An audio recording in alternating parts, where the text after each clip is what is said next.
Hiniling ng asawa ko ang diborsyo dahil gusto niyang pakasalan ang kanyang 19 anyos na sekretarya.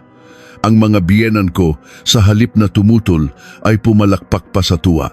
Walang pag-aalinlangan, pinirmahan ko ang mga papeles ng annulment at kinuha ang lahat ng gamit at ari-ari ang dinala ko sa pagsasama namin. Kinabukasan, pagpasok ng asawa ko sa pabrika nila sa Santa Rosa, Laguna, ipinaalam ng factory manager na nagsara na ang pabrika ng nakaraang gabi. Malinaw pa sa alaala ko ang hapong iyon. Bandang 6:00, ang huling sinag ng araw ay lumilikha ng dilaw na guhit sa malamig na sahig na baldosa ng aming balkonahe. Ang bahay na ito sa Bonifacio Global City na dati laging maayos sa paraang nakakainis ay biglang naging tahimik na parang nawalan ng lahat ng daan. Kumikinang pa rin ang kristal na chandelier sa kisame, ngunit nang tumama ang liwanag nito sa itim na lamesang yari sa ebony, isang di maipaliwanag na lamig ang dumaloy, parang mga tinginang ipinupukol sa isa't isa kapag ubos na ang pagmamahal. Kalalapag ko lang ng adobong baboy sa mesa at tatanggalin ko na sana ang tali ng aking apron nang bumukas ang pinto. Ang tunog ng susi, ang kaluskos ng sapatos sa sahig at ang mabigat na bagsak ng briefcase sa sofa. Umupo ng pagod ang asawa kong si Marco Villanueva. Hindi niya tiningnan ang hapagkainan o ako. Binitawan niya ang isang salitang matalim na parang patalim, maghiwalay na tayo. Nang bumagsak ang mga salitang iyon sa sala, nagyelo ang hangin. Narinig ko ang bawat tunog, ang tiktak ng orasan sa dingding at ang malakas na pagkabog ng puso ko na parang nadulas sa hagdanan at lumagapak. Nanatili akong nakatayo, hindi dahil hindi ako nasasaktan. Bigla kong naunawaan na minsan ang matinding sakit ay nagiging sanhi ng pamamanhid na inaalis nito kahit ang lakas para sumigaw. Bakit? Noong araw ng kasal namin, 5 taon na ang nakalipas, hinawakan ni Marco ang kamay ko at sinabing, "Ikaw lang, sapat na." Nang magtayo kami ng pabrika at kinapos sa puhunan, hinawakan niya ulit ang kamay ko at sinabing, "Kaya natin to. Magiging maayos din ang lahat." Naniwala ako. Naniwala ako ng lubusan kaya't ibinuhos ko ang lahat para makabangon siya mula sa perang bigay ng mga magulang ko hanggang sa lahat ng naipon ko bago kami ikasal. At ngayon, sinasabi niya ang tungkol sa paghihiwalay na parang nag-uusap lang kami tungkol sa pagpapalit ng pundidong bumbilya. Bago pa ako makahinga, marahas na ibinaba ng biyenan kong si Aling Elena ang kanyang tasa sa mesa. Walang bakas ng pagkagulat sa kanyang mukha. Sa halip, lumapit siya at nagsalita sa isang boses na malambing sa paraang nakakakilabot. "Marco, anak, sigurado ka na ba? Kung may ibang mas karapat-dapat para sa'yo, hindi hahadlang si Mama." Napatingin ako sa kanya. Ang mga salitang hindi hahadlang si Mama ay magaan na parang balahibo, ngunit tumunog itong parang tuldok sa papel ko sa bahay na ito. Tiningnan niya ako ng may di may tatagong paghamak. 5 taon na kayong kasal, pero ni isang anak wala. Ang lungkot ng bahay. Babae ka pa naman, pero para kang katulong na laging nasa kusina. Mahigpit kong hinawakan ang dulo ng aking apron. Gusto kong sumagot. Gusto kong sabihin na hindi naman sa ayaw kong magkaanak. Gusto kong isumbat ang bawat pagpunta sa ospital, ang bawat gamot na ininom, ang bawat ineksyon na tiniis, at ang mabigat na sakit sa bawat pagsusuri. Pero hindi ako nagsalita. Alam ko na para sa kanila, ang isang babaeng hindi magkaanak, gaano man kalaki ang sakripisyo, ay puro dahilan lang ang sinasabi. Ang biyenan kong si Don Ricardo, na nakaupo sa kanyang silya, ay humigop ng tsaa at marahang nagsalita na parang naghahatol. Kapag umuunlad ang negosyo ng isang lalaki, kailangan niya ng isang katulong na bata at listo sa tabi niya. Ano nga ulit ang pangalan ng sekretarya ni Marco? Mika? 19 pa lang daw, di ba? Magaling yun, 19. Nanindig ang balahibo ko sa 2 salitang iyon. Nakita ko na siya ng ilang beses sa tuwing magdadala siya ng dokumento, Puro matatamis na papuri ang lumalabas sa bibig niya. May maliit na regalo para sa biyenan ko habang ang mga mata niya ay tila may tinitimbang. Akala ko noon sadyang magalang lang siya. Hindi ko alam na ang pagiging magalang niya ang magiging dahilan para paalisin ako sa bahay na ito. Sa wakas, itinaas ni Marco ang kanyang ulo. Ang kanyang mga mata ay nagniningning sa isang katuwaang halos kabaliwan na. Isang kislap na matagal ko nang hindi nakikita sa kanya. Matalino si Mika at maganda. Hindi tulad ng iba diyan na buong araw nakakulong sa kusina at walang alam sa mundo. Huminto siya at diretsyong tumingin sa akin. Narinig ko ang bawat salita. Bawat letra ay parang pinatalas na bumabaon sa laman ko nang hindi nagiiwan ng dugo. Naglakad ako papunta sa mesa, kumuha ng isang piraso ng adobo at isinubo ito. Ang lasang alat tamis na paborito ni Marco ay parang tubig na walang lasa sa araw na iyon. Nahirapan akong lumunok. Hindi dahil sa adobo, kundi dahil sa katotohanang kayang magbago ng puso ng isang lalaki ng kasing bilis ng pagbabago ng kanyang mga salita sa asawa niya.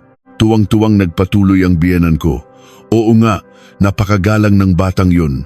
Noong huli siyang pumunta rito, tawag ng ma'am, ma'am, ang sarap pakinggan. Binigyan pa niya ako ng mabangong hand cream. Ikaw, sa 5 taon, ni isang pares ng medyas hindi mo ako nabigyan. Tahimik akong napangiti sa isip ko. Sa loob ng 5 taon, mula sa mga bitamina at blood pressure monitor hanggang sa pagsama sa kanya sa ospital, napakarami kong ginawa. Pero lahat ng iyon ay walang halaga kumpara sa isang hand cream mula sa isang dablin anyos na dalaga. Dahil ang hand cream na iyon ay may kasamang tamang-tamang pambobola na nag-aangat sa kanyang sarili.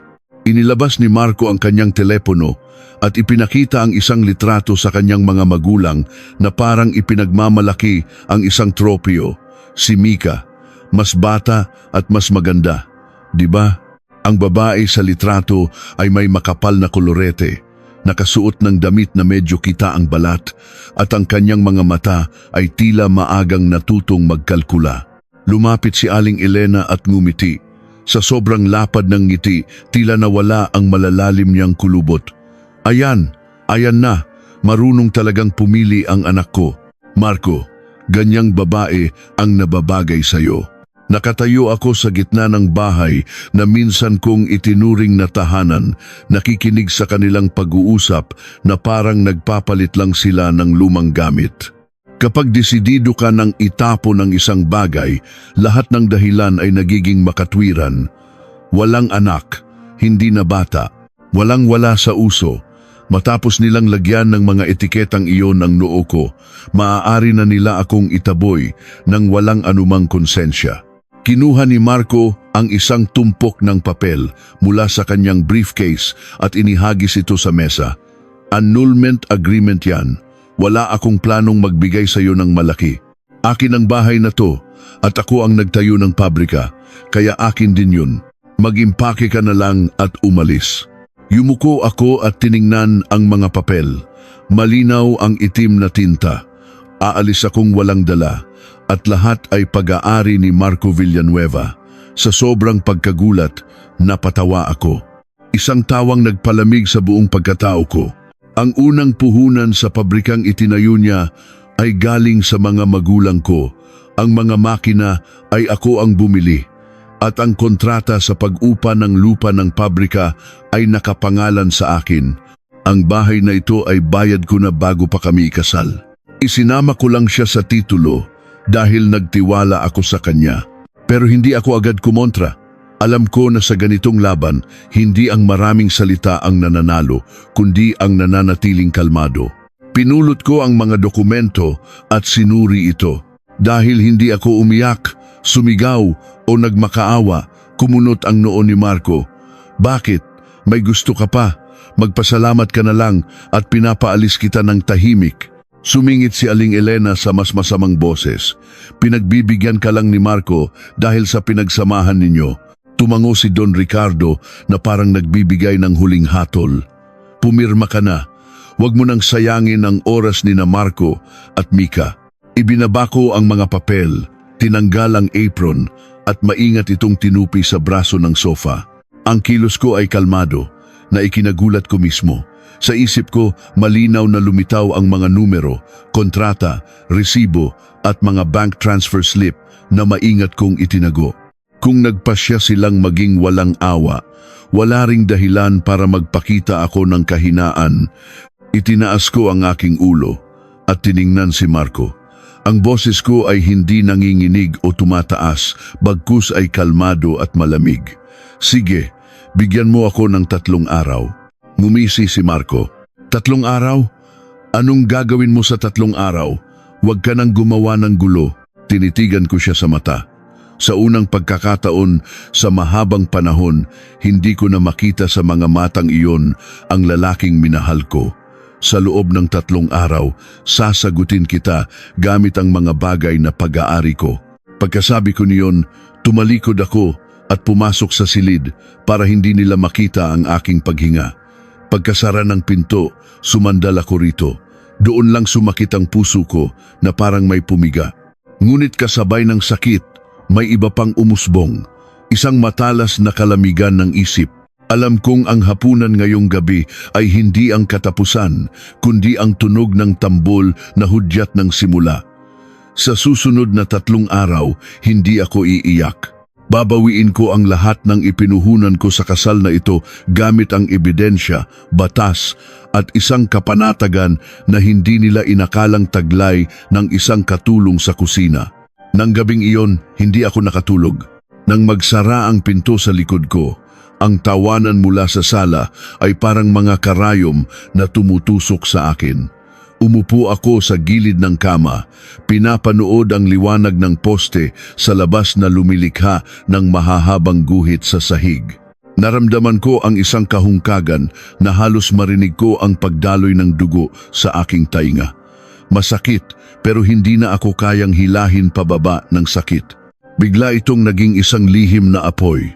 Habang iniisip ko, lalo akong lumalamig. At habang lumalamig, lalong lumilinaw ang isip ko.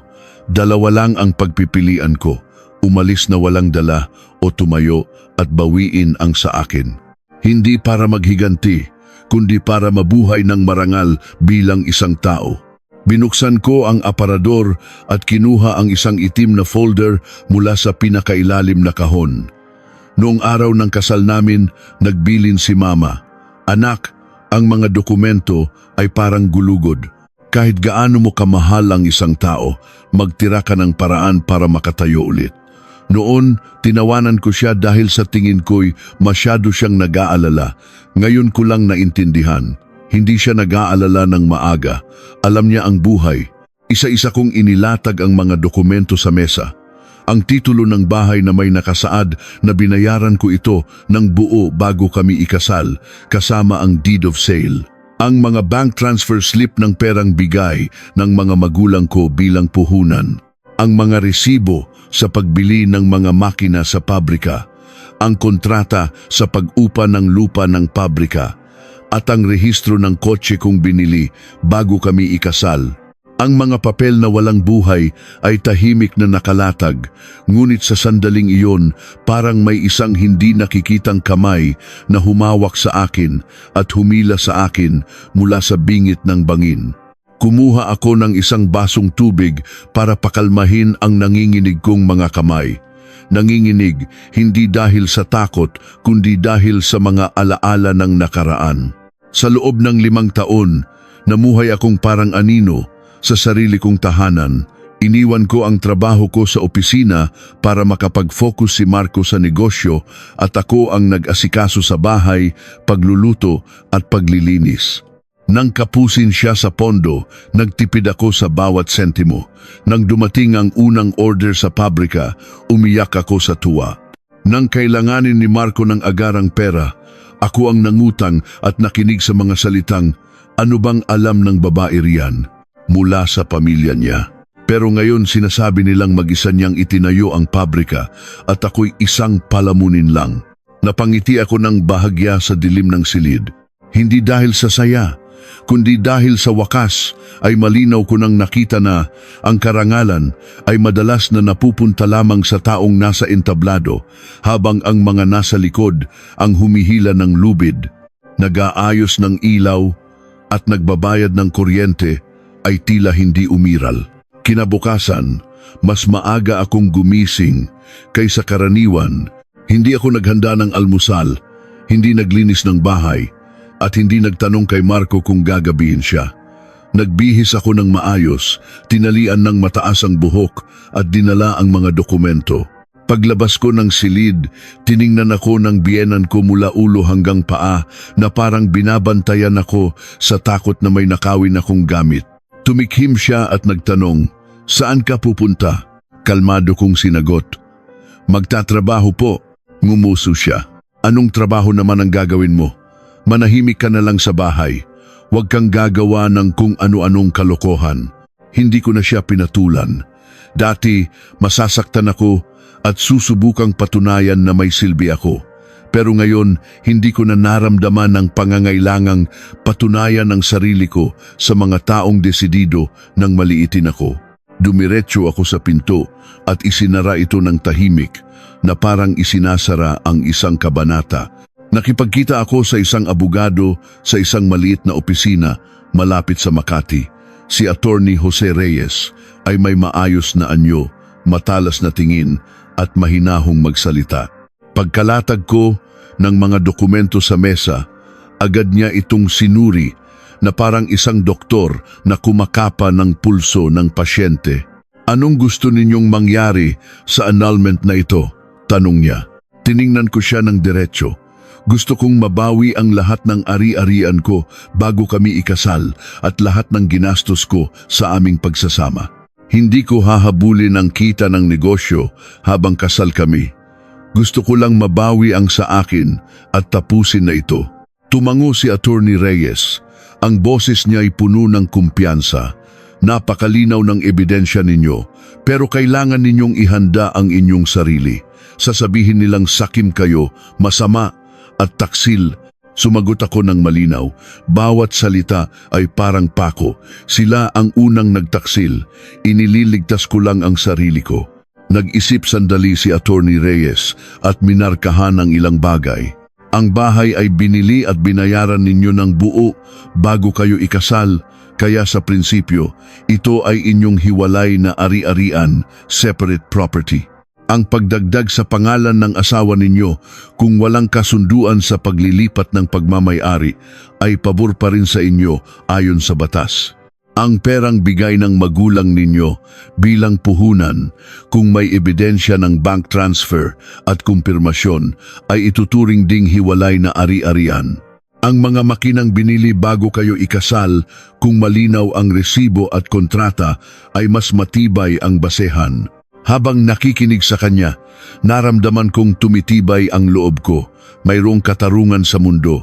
Hindi ito matatagpuan sa salita ng pamilya, kundi sa malamig na mga letra ng dokumento. "Gusto ba ninyong mabilisan ang proseso o patatagalin natin?" tanong niya. Hindi ako nag-atubili. Kailangang mabilis. Panatag sila ngayon. Habang tumatagal, mas malaki ang panganib na itago nila ang mga ari-arian. Inabutan ako ni Attorney Reyes ng isang business card. "Pag-uwi ninyo, subukan ninyong gumawa ng sarili ninyong annulment agreement ayon sa gusto ninyo. Susuriin ko ito. Kapag ibibigay ninyo ang kasunduan, siguraduhing manatiling kalmado at maging matipid sa salita. Ang inyong kahinahunan ang pinakamabisa ninyong sandata laban sa kanila." Tinanggap ko ang card at sa di malamang dahilan gumaan ang pakiramdam ko.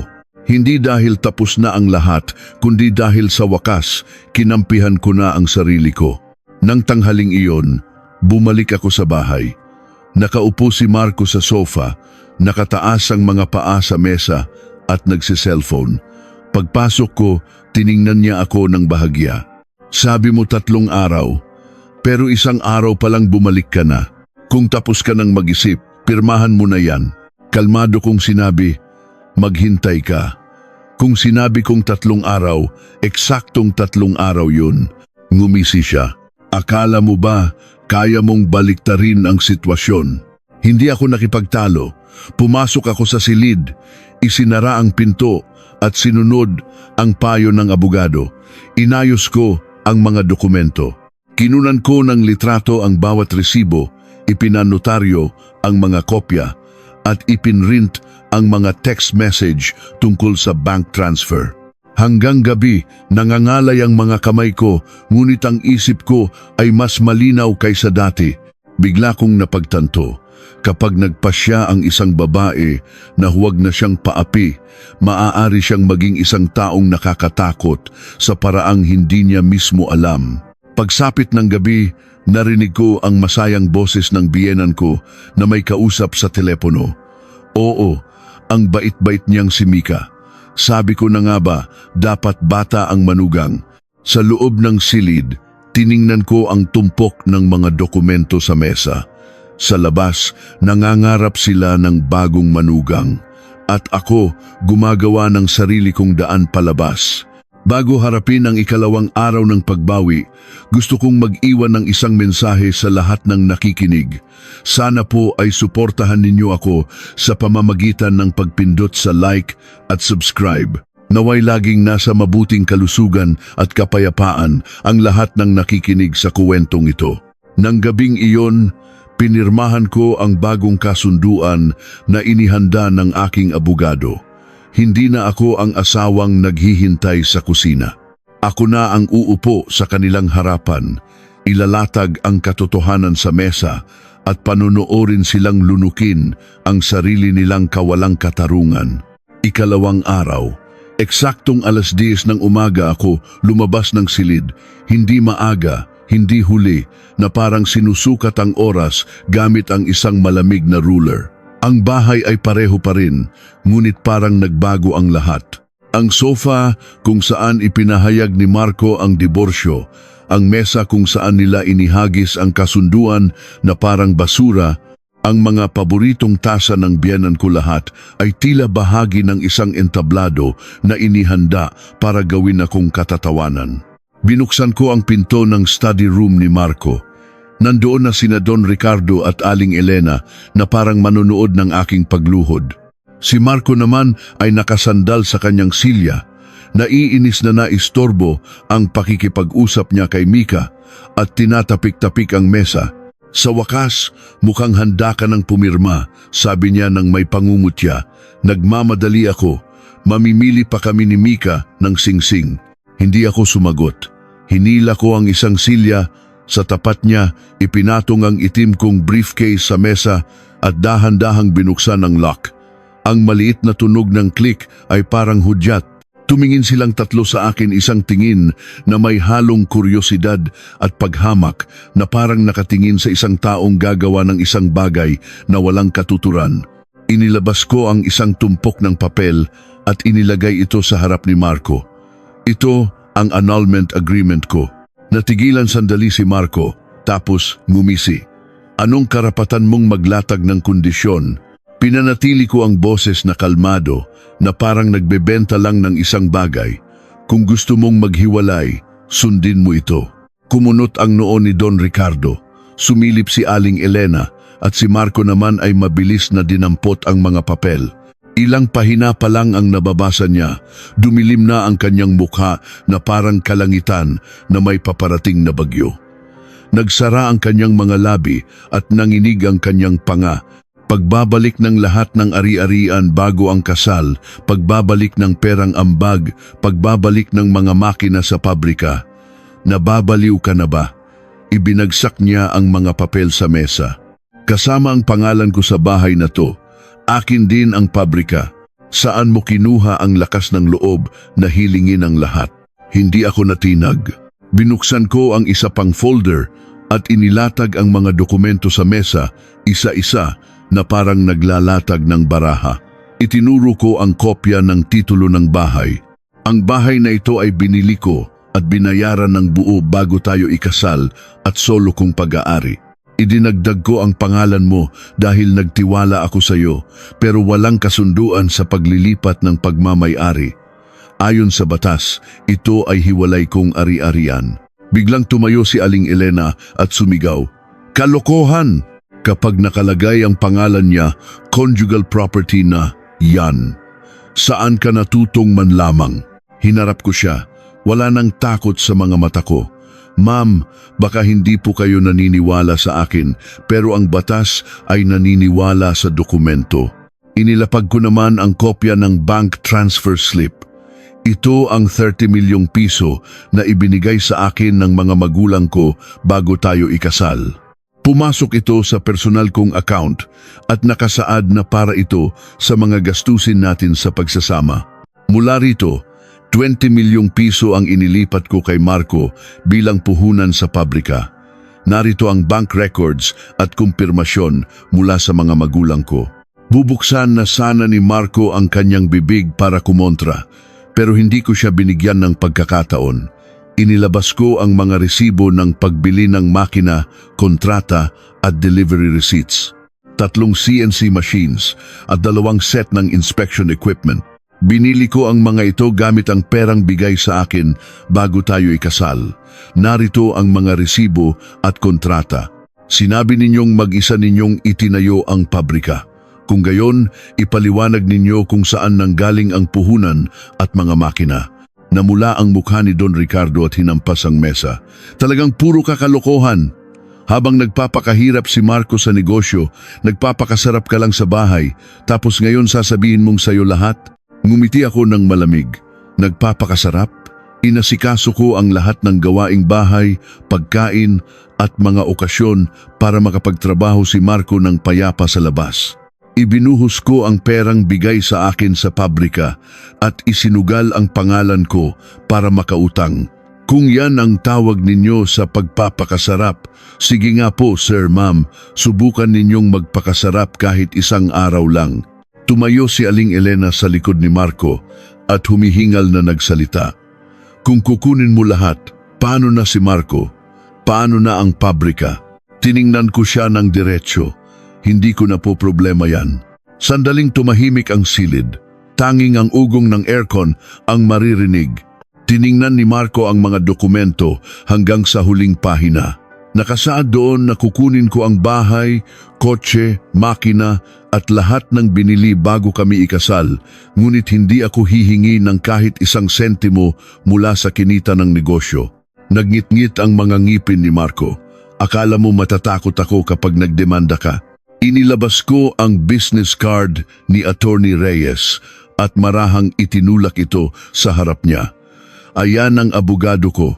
Handa na ang lahat ng ebidensya. Kung gusto mong magdemanda, sige. Pero sasabihin ko na sa'yo, hindi ko hinahabol ang conjugal property. Binabawi ko lang ang sa akin. Habang pinapatagal mo ito, lalong lalaki ang gastos sa kaso at lalabas lang ang mga personal mong paggamit sa pera ng pabrika. Nanlaki ang mga mata ni Marco. Tinatakot mo ba ako? Ang boses ko'y kalmado, ngunit ang bawat salita ay parang yelo. Hindi. Pinapayuhan kitang mag-isip ng mabuti. Ang mga salitang mag-isip ng mabuti ay tumama sa kanyang kaba. Malinaw kong nakita ang kanyang kinatatakutan. Hindi ang pagkawala sa akin, kundi ang pagkawala ng imahe ng isang matagumpay na negosyante na ipinagyayabang niya sa isang 200 anyos na babae. Bumulong si Aling Elena kay Marco, ngunit narinig ko ito. Pirmahan mo na, mga gamit lang naman yan. Kapag pinakasalan mo si Mika, mas bata yun at masipag, siguradong mas malaki pa ang kikitain ninyo. Sumang-ayon si Don Ricardo na parang pinapakalma ang sarili. Tama. Kailangang may mawala para may makuha. Huwag kang makipag-away sa babae. Sandaling nagatubili si Marco. Nananatili akong nakaupo. Alam kong habang mas tahimik ako, lalo nilang itutulak ang kanilang sarili sa hukay. Sa wakas, bumuntong hininga si Marco at kinuha ang panulat. Sige, pagbibigyan kita. Pumirma siya na parang walang halaga ang papel at idiniin ang kanyang thumb mark ng napakalakas na halos kumalat ang tinta. Tiningnan ako ni Aling Elena na parang isang nagwagi at ngumisi. Ayan, tapos na. Kunin mo na yan at lumayas ka. Huwag ka nang babalik para manggulo. Kinuha ko ang pinirmahang kasunduan at sinuri ang bawat pirma at thumb mark.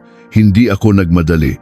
Natutunan ko na sa magulong paghihiwalay, ang pagkamatay ng isang taong kalmado ay madalas na nagmumula sa isang saglit na pagwawalang bahala. Nang masiguro kong balido ang lahat, inilagay ko ang mga dokumento sa briefcase at nilock ito. May isa pa. Kumunot ang noo ni Marco. Ano na naman? Gamit pa rin ang kalmadong boses, tiningnan ko siya ng diretsyo. Ang kontrata sa pag-upa ng lupa ng pabrika ay nakapangalan sa akin at magtatapos sa loob ng 3 buwan. Ipinaalam ko na sa may-ari na hindi ko na ito ire-renew. Tumayo si Don Ricardo. Ang kapal ng pinutol ko siya at ang mga raw materials na nagkakahalaga ng humigit kumulang 3 milyong piso ay binili gamit ang pera ko, kaya magpapadala ako ng tao para mag-inventory at kunin ang mga ito. Biglang tumayo si Marco, namutla. Napakasama mo, gagamitin ang mga materyales na yan para sa produksyon sa susunod na buwan. Tumayo ako at tiningnan siya. Kakaibang gaan ang naramdaman ko. Mula nang pumirma ka, hindi na tayo mag-asawa. Ang mga gamit ko, kukunin ko. Kung gusto mong mag-produce, problema mo na yan. Ang hangin sa silid ay nakakasakal. Tinalikuran ko ang kanilang mga mura, ang paghampas sa mesa at ang pagkabigla na pilit nilang itinatago. Paglabas ko sa pasilyo, naramdaman kong malamig ang aking mga kamay, ngunit hindi na nanginginig ang puso ko. Hindi ako masaya. Malinaw ko lang nakita na may mga taong nauunawaan lamang ang halaga ng isang bagay kapag nawala na ito sa kanilang mga kamay. Hindi ko na nilingon ang study room ni Marco. Pagkasara ng pinto sa likod ko, ang sigaw ni Don Ricardo, ang mura ni Aling Elena at ang paghampas ni Marco sa mesa ay naging isang magulong ingay. Ngunit sa di malamang dahilan, hindi ako natakot. Sa unang pagkakataon sa 5 taon, naramdaman kong ako ang may kontrol sa sarili kong buhay. Bumalik ako sa silid, ngunit hindi para mag-impake ng damit tulad ng inaasahan nila o umupo at umiyak. Tumawag ako kay Attorney Reyes. Attorney, ihanda na po ninyo ang inventory at transport team ayon sa plano. Kalmado ang boses ng abogado. Huwag kayong mag-alala. Darating ang mga tao at sasakyan sa tamang oras. Siguraduhin niyo lang ang listahan ng mga ari-arian at lahat ng proseso ay gagawin ayon sa patakaran. Ibinaba ko ang telepono at sandaling tumayo sa harap ng salamin. Medyo namumula ang mga mata ko dahil sa kakulangan ng tulog, ngunit mas malinaw ang aking tingin. Nangako ako sa sarili ko, huwag isama ang emosyon sa mga desisyong dapat maging rasyonal. Ang emosyon ay nakakapagpabagal at sa isang magulong paghihiwalay, ang isang segundo ng pagkaantala ay maaaring mga hulugan ng pagkawala ng habambuhay. Bandang 8:00 ng gabi, dinala ko ang aking briefcase at dumiretso sa pinto. Si Aling Elena na nakaupo sa sala ay biglang tumayo para harangin ako. Saan ka pupunta? Pumirma ka na sa kasunduan, di ba? Ano na namang binabalak mo? Tiningnan ko siya ng bahagya. Kukunin ko lang po ang mga gamit ko. Ngumisi siya. Mga gamit mo? Lahat ng nasa bahay na ito ay sa amin. Hindi ako nakipagtalo. Binuksan ko ang pinto at lumabas. Malamig ang hangin sa gabi ng BGC at marahang umihip sa mga puno. Huminga ako ng malalim na parang isang taong nakakulong sa panlalait at sa wakas ay nakalanghap ng hangin ng kalayaan. Naghihintay na sa ibaba ang kotse ni Attorney Reyes. Hindi niya tinanong kung okay lang ako. Alam niya na minsan ang ganong tanong ay lalo lang nagpapahina sa isang tao. Binuksan niya lang ang pinto at maikling sinabi, "Tara na po." Pumunta kami sa isang 4-story villa sa isang tahimik na lugar sa Quezon City. Binili ko ito bago kami ikasal bilang isang pangmatagalang investment. Ngunit dahil gusto kong bumuo ng isang tahanan, lumipat kami sa BGC at ang villa na ito ay ginawa kong bodega. Ngayong gabi, ito ang magiging sentro ng operasyon. Ayoko nang manatili ang mga gamit ko sa kamay ng iba kahit isang segundo pa. Pagdating namin sa entrance ng basement parking, 3 truck ng isang moving company ang nakahilera. Ang kanilang mga taillight ay matingkad na pula. 6 na nakaunipormeng trabahador ang nakapila. Sa tabi nila may isang inventory staff na may hawak na tablet at isang asset appraiser. Lumapit ang team leader at inabot sa akin ang isang listahan. Dala po namin lahat ng kailangan, protective gear, packaging materials at shockproof boxes. Pakisuri po. Mabilis kong tiningnan at tumango. Simulan na ninyo. Unahin ang mga gamit sa basement at mag-ingat para hindi magasgasan. Tumalikod siya at sumigaw. At ang buong team ay kumilos na parang iisang makina. Pumasok ako sa basement. Ang itim kong Mercedes-Benz na binili ko bago kami ikasal ay kumikinang pa rin sa ilalim ng dilaw na ilaw. Sa tabi nito, naroon ang mga gamit na dinala ko noong ikasal kami. Mga maleta, plastic boxes, professional camera, audio system at ilang paborito kong kasangkapan. Sa nakalipas na 5 taon, ginamit ni Marco ang kotseng iyon na parang sa kanya at hindi niya kailanman sinabing ito'y akin. Parang kung paano niya ginamit ang sakripisyo ko na parang libreng gasolina. Inabot ko ang susi sa driver ng abogado. Nakapangalan po sa akin ang kotse at nasa akin ang papeles. Pakilipat sa tapat na parking lot. Tumango ang driver at mabilis na kumilos. Nang umandar ang makina, ang ugong nito sa basement ay parang isang deklarasyon na ibinabalik ko sa tamang lugar ang sa akin. Sakto noon, may narinig akong mabilis na mga yabag pababa. Paglingon ko, naroon si Marco at ang kanyang mga magulang, ang mga mukha'y galit na parang sinampal sa gitna ng palengke. Marahil ay umakyat sila sa bahay, nakitang wala ako sa silid at inakalang may masama akong binabalak. Napamiwang si Aling Elena at ngumisi. Tingnan mo nga naman, kahihiwalay lang, tumawag na agad ng lipat bahay. Akala mo kung sino kang mayaman. Nakasandal si Marco sa pader, ang mga kamay ay nasa bulsa. Mayabang ang tindig, ngunit ang kanyang mga mata ay sumusunod sa bawat gamit na binabalot sa shockproof packaging. Akala ko naman kung anong mahahalagang bagay ang kukunin. Mga kahon at kamera lang pala. Kunin mo na lahat, mas mabuti nang mawala ka sa paningin namin. Tiningnan ni Don Ricardo ang mga trabahador. Nang may paghamak, pare-pareho lang ang mga babae. Puro sa maliliit na bagay lang nag-iingay. Nakatayo ako sa gitna ng basement at pinagmasdan sila. Bigla kong napagtanto na pilit nilang itinatago ang kanilang pagkainis sa pamamagitan ng pagpapakita ng paghamak. Ang mga kinukuha ko ay maaaring maliliit na bagay sa kanilang pananaw, ngunit ito ang unang senyales na hindi na ako nasa ilalim ng kanilang kontrol.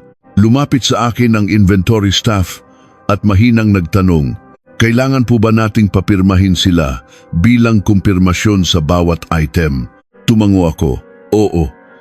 Itala ang kondisyon at bilang ng bawat gamit at isulat kung sino ang mga saksi pagkatapos ay papirmahin sila.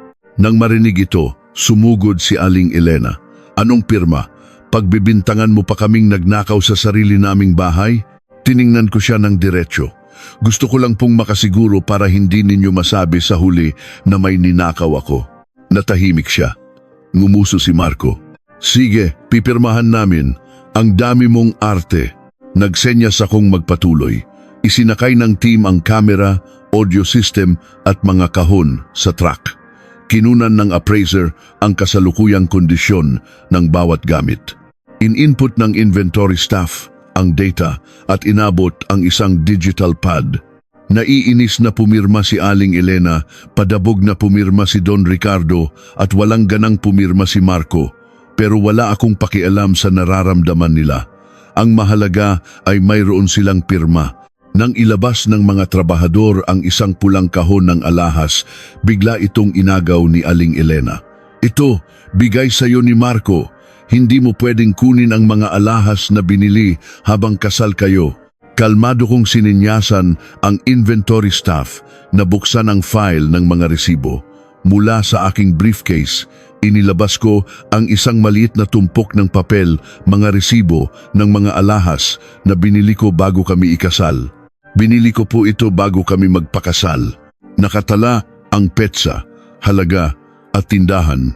Ang mga regalo ni Marco ay matagal ko nang itinapon. Sinuri ni Aling Elena ang mga resibo at ang kanyang mukha ay namutla na parang binuhusan ng malamig na tubig. Napatulala si Marco. Sa unang pagkakataon ngayong gabi, nakakita ako ng maliit na bitak sa kanyang kumpiyansa. Hindi na ako nagsalita at tiningnan lang ang orasan. Lahat ay naayon sa plano. Nang magsara ang pinto ng unang truck, lumapit ang team leader. Puno na po ang unang sasakyan. Paalisin na po ba natin? Tumango ako. Sige, paalisin na. Sundin ang itinakdang ruta. Dahan-dahang umalis ang truck sa basement. Ang pulang taillight nito ay unti-unting nawala sa kanto. Si Aling Elena ay nakatulala na parang nawalan ng isang bagay na akala niya'y habambuhay niyang aangkinin. Alam kong simula pa lang ito. Ang mga bagay na talagang magpapasakit sa kanila ay darating pa, ang mga makina sa pabrika at ang daloy ng pera. Humarap ako kay Marco. Ang boses ko'y malambing ngunit matalim. Bukas, magpapadala ako ng tao sa pabrika para suriin ang mga makina at inspection equipment. Maghanda ka ng taong sasalubong sa kanila. Ngumisi si Marco. Gawin mo ang gusto mo. Madali lang bumili ng bago. Hindi ako nakipagtalo. Alam kong ang kumpiyansa niya ngayon ay parang isang lobo at kapag tuluyan na itong lumubog, malulunod siya. Nang gabing iyon, nang magsara ang pinto ng ikatlong truck, tiningnan ko ang mga bakanteng espasyo sa basement at parang may narinig akong ihip ng hangin. Ang mga gamit, alaala at tahimik na pagsisikap na minsay nakakonekta sa akin ay naisakay na lahat sa tatlong truck papunta sa aking bodega. Hindi ako nang hinayang, gumaan ang pakiramdam ko na parang nag-alis ng isang sako ng buhangin na matagal kong pinasan. Si Marco ay nakasandal pa rin sa pader, nakatutok sa kanyang telepono. Alam kong nagte-text siya kay Mika.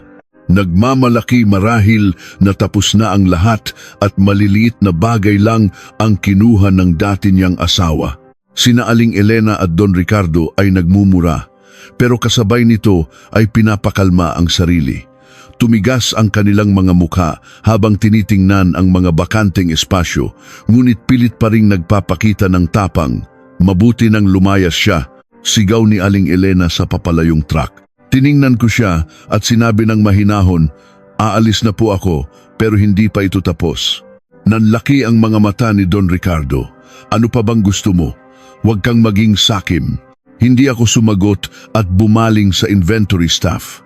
Tapusin ang mga papeles at kapag nakuha na lahat ng pirma, ipadala ang kopya sa abogado. Tumango ang staff. Sumakay ako sa kotse ni Attorney Reyes. Habang paalis kami, nakita ko sa salamin ang tatlong anino sa ilalim ng dilaw na ilaw na parang mga abandonadong figura. Biglang pumasok sa isip ko. Ang kanilang kayabangan ay may bisa lamang hanggang sa magsimula silang mawalan ng isang bagay. Sa loob ng kotse, maikling nagtanong si Attorney Reyes, bukas, paano po natin isasagawa ang susunod na hakbang? Tumingin ako sa unahan, sa mga ilaw ng syudad na dumadaloy na parang ilog, ang pabrika. Hindi na nagtanong pa si Attorney Reyes at tumango na lang. Naiintindihan niya na para sa akin ngayon, hindi ito tungkol sa galit o paghihiganti. Ito ay tungkol sa masusing pagputol sa lahat ng koneksyon para hindi na ako muling mahila pabalik. Kinabukasan, napakaaga kong gumising. Ang langit sa Maynila ay maaliwalas at may pambihirang lamig sa hangin. Nagsuot ako ng puting blusa at itim na blazer at tinalian ng maayos ang buhok. Ayokong magmukhang isang babaeng inabandona. Gusto kong magmukhang isang taong kumukuha ng katarungan. Tinawagan ko si Mang Tonyo, ang dating manager ng pabrika. Matagal na siyang nagtrabaho para sa tatay ko. Dahil sa tiwala ni tatay sa kanya, iminungkahi ko kay Marco na si Mang Tonyo ang mamahala sa operasyon noong ibinigay ko ang puhunan.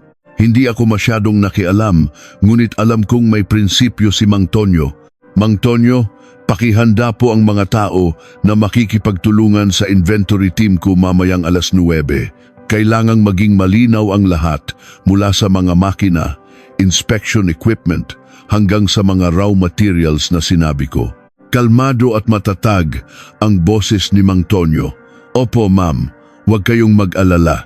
Nasil na rin po ang bodega at naghihintay na sa inyo ang listahan. Ibinaba ko ang telepono.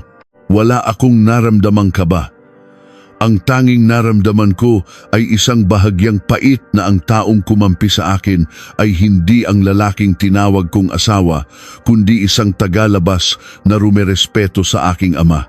Pagsapit ng tanghali, nakatanggap ako ng text mula kay Marco. Huwag kang masyadong gumawa ng gulo. May lakad ako mamayang gabi. Isang linya lang. Binasa ko at agad binura. Naiintindihan ko na ang may lakad ako ay nangangahulugang mamimili sila ni Mika ng singsing, kakain sa isang magandang restaurant at isasabuhay ang bagong buhay na sa tingin niya'y nararapat sa kanya. Hindi niya nakikita ang alon na papalapit sa kanyang mga paa o kung nakikita man niya, pilit niya itong iwinawalang bahala. Nang hapong iyon, dumaan ako sa bahay sa huling pagkakataon para kunin ang mga natitirang personal na dokumento.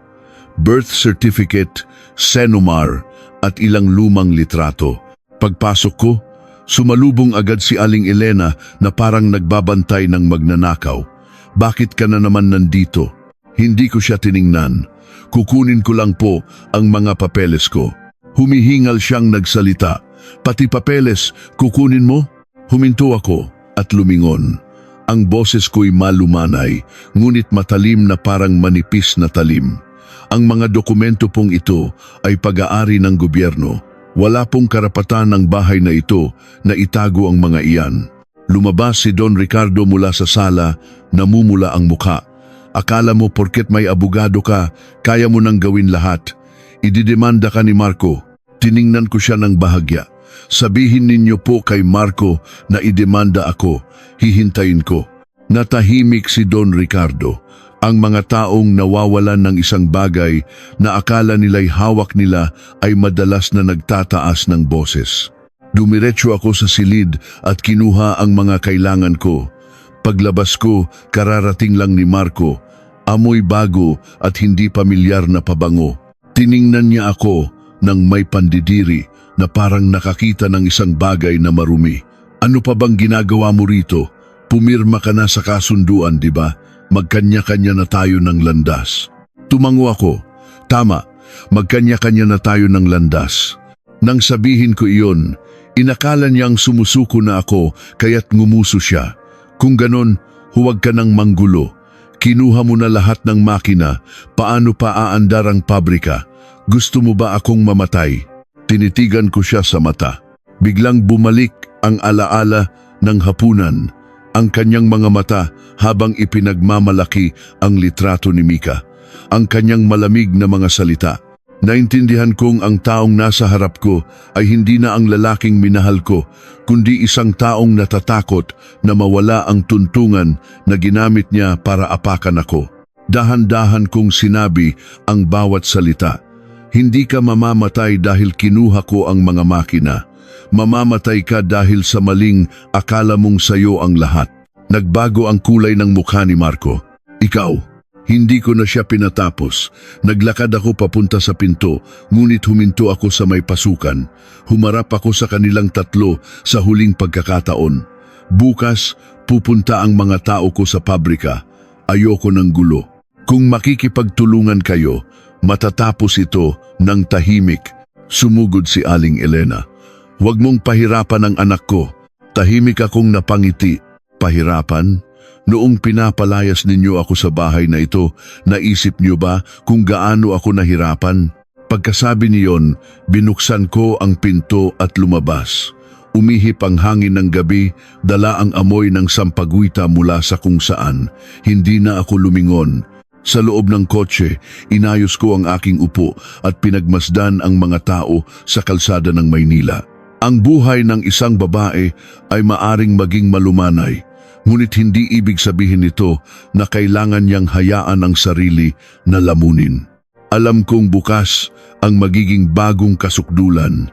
Ang pabrika ang magiging sentro ng pagsabog at pagkatapos nito, mauunawaan ni Marco kung ano ang kahulugan ng mawalan. Bago magpatuloy, muli akong humihiling sa lahat ng nakikinig. Sana po ay suportahan ninyo ako sa pamamagitan ng pagpindot sa like at subscribe. Naway laging nasa mabuting kalusugan at kapayapaan ang lahat. Nang umagang iyon, mas maaga akong dumating sa pabrika kaysa karaniwan. Maalinsangan pa sa Industrial Park sa Santa Rosa, tahimik ang mga kalsada at iilang truck lang ang nakaparada. Ang karatula ng Marco Precision Tech ay maliwanag pa rin, ngunit sa aking paningin, ito ay isang pangalang hiniram mula sa perang bigay sa akin, mula sa tiwala ko, at mula sa maraming gabing pinagpuyatan ko sa pagkalkula ng daloy ng pera para hindi malugi si Marco. Naghihintay na sa gate si Mang Tonyo. Ang lalaking nasa edad 40 ay may maitim na bilog sa ilalim ng mata dahil sa kakulangan ng tulog, ngunit ang kanyang boses ay matatag. Nandito na po pala kayo. Tumango ako. Pakibuksan po ang bodega at ang pabrika. Dumating na ba ang inventory team ko?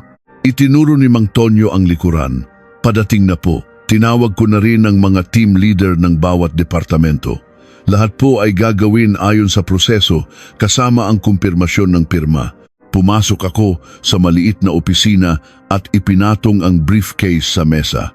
Kararating lang din ni Attorney Reyes at ng dalawa niyang kasama, isang inventory staff at isang asset appraiser. Maikli silang bumati at agad binuksan ng kanilang mga laptop. Nilibot ko ang pabrika, amoy langis, bakal at alikabok ng metal pa rin. Ito ang amoy ng mga taong ipinuhunan ko, hindi sa pawis, kundi sa pera at tiwala. 10 minuto bago mag-alas 9, dumating si Marco.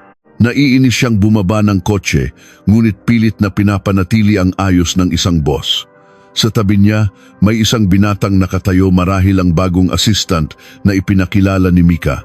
Nang makita ako ni Marco, ngumuso siya. Ang dami mong pasikat.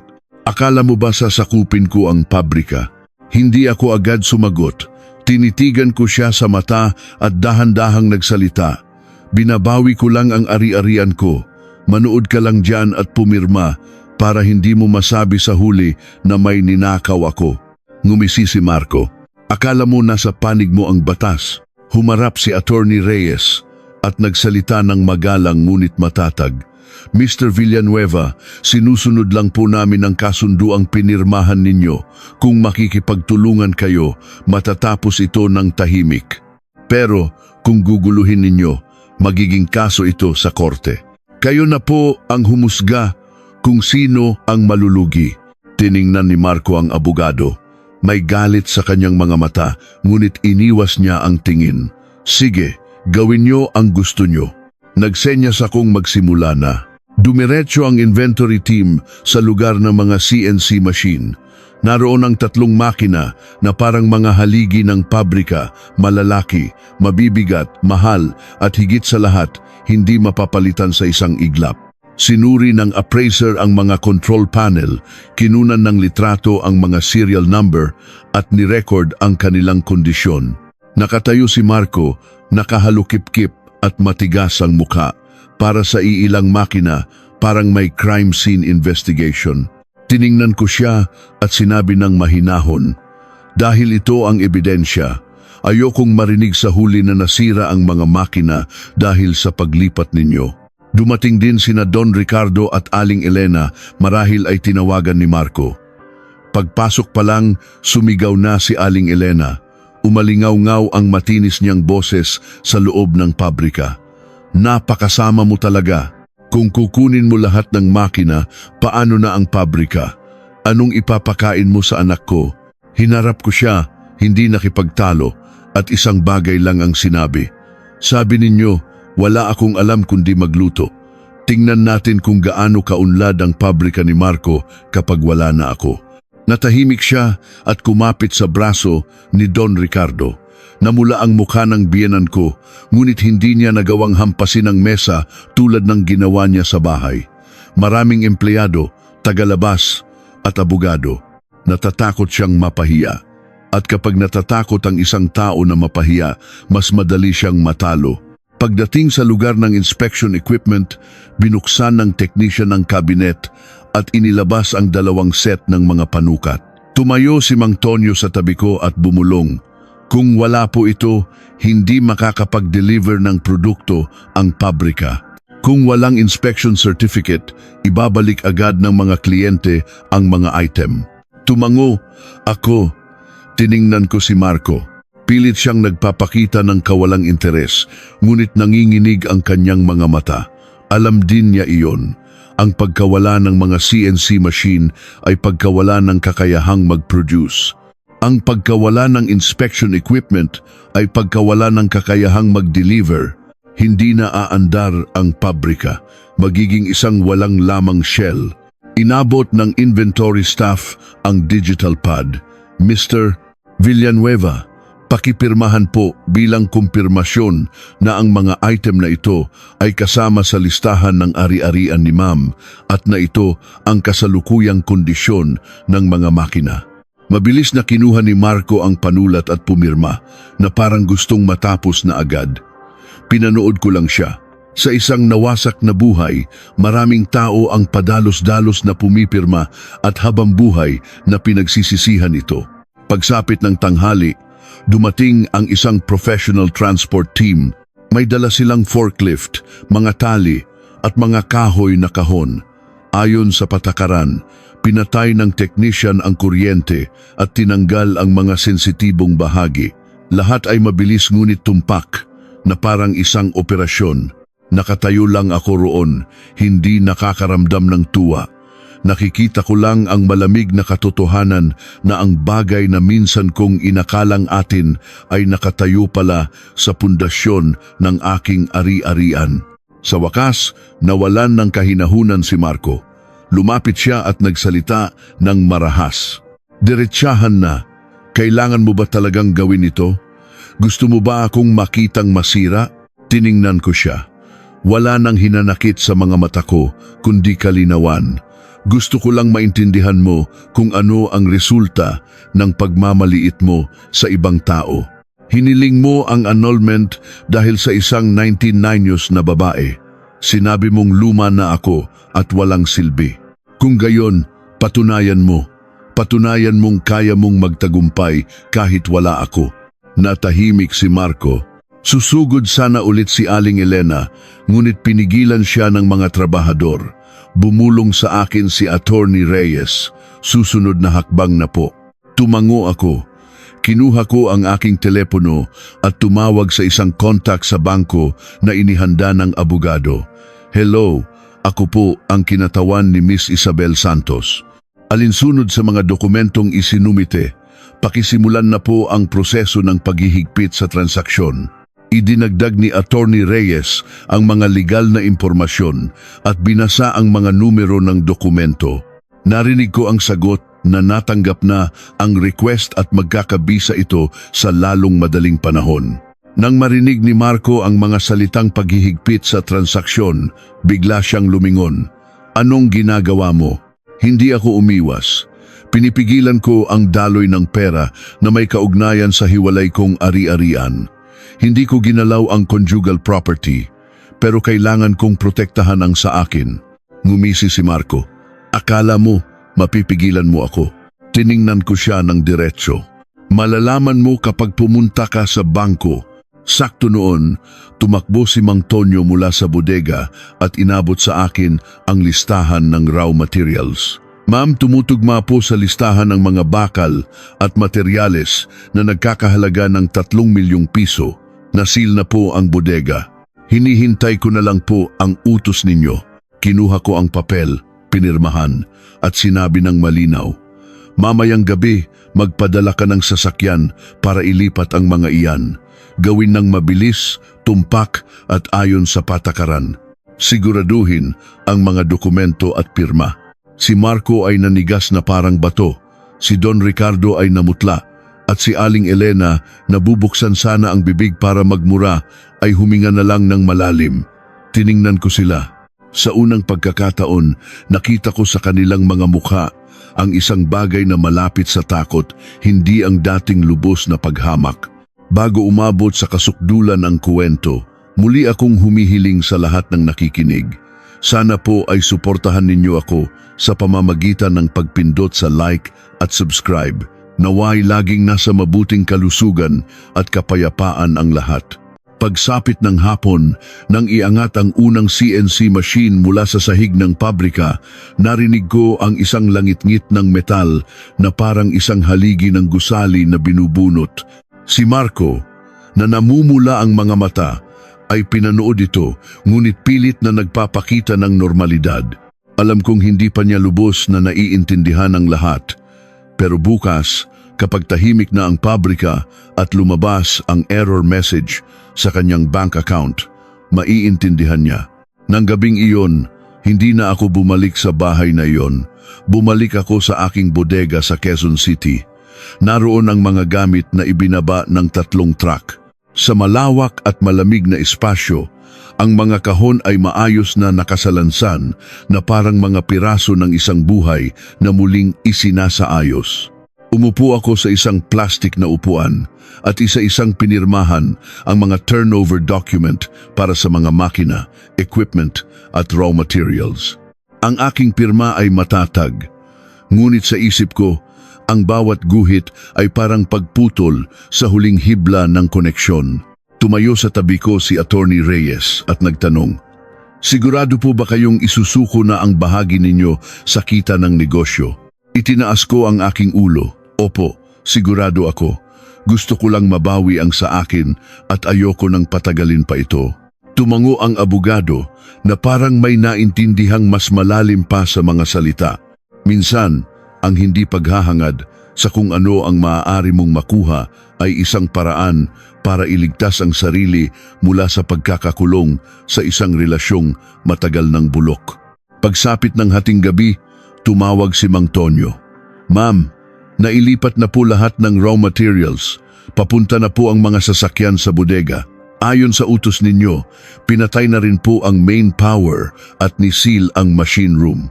Ipinaskil na rin po ang anunsyo ng pansamantalang paghinto ng produksyon."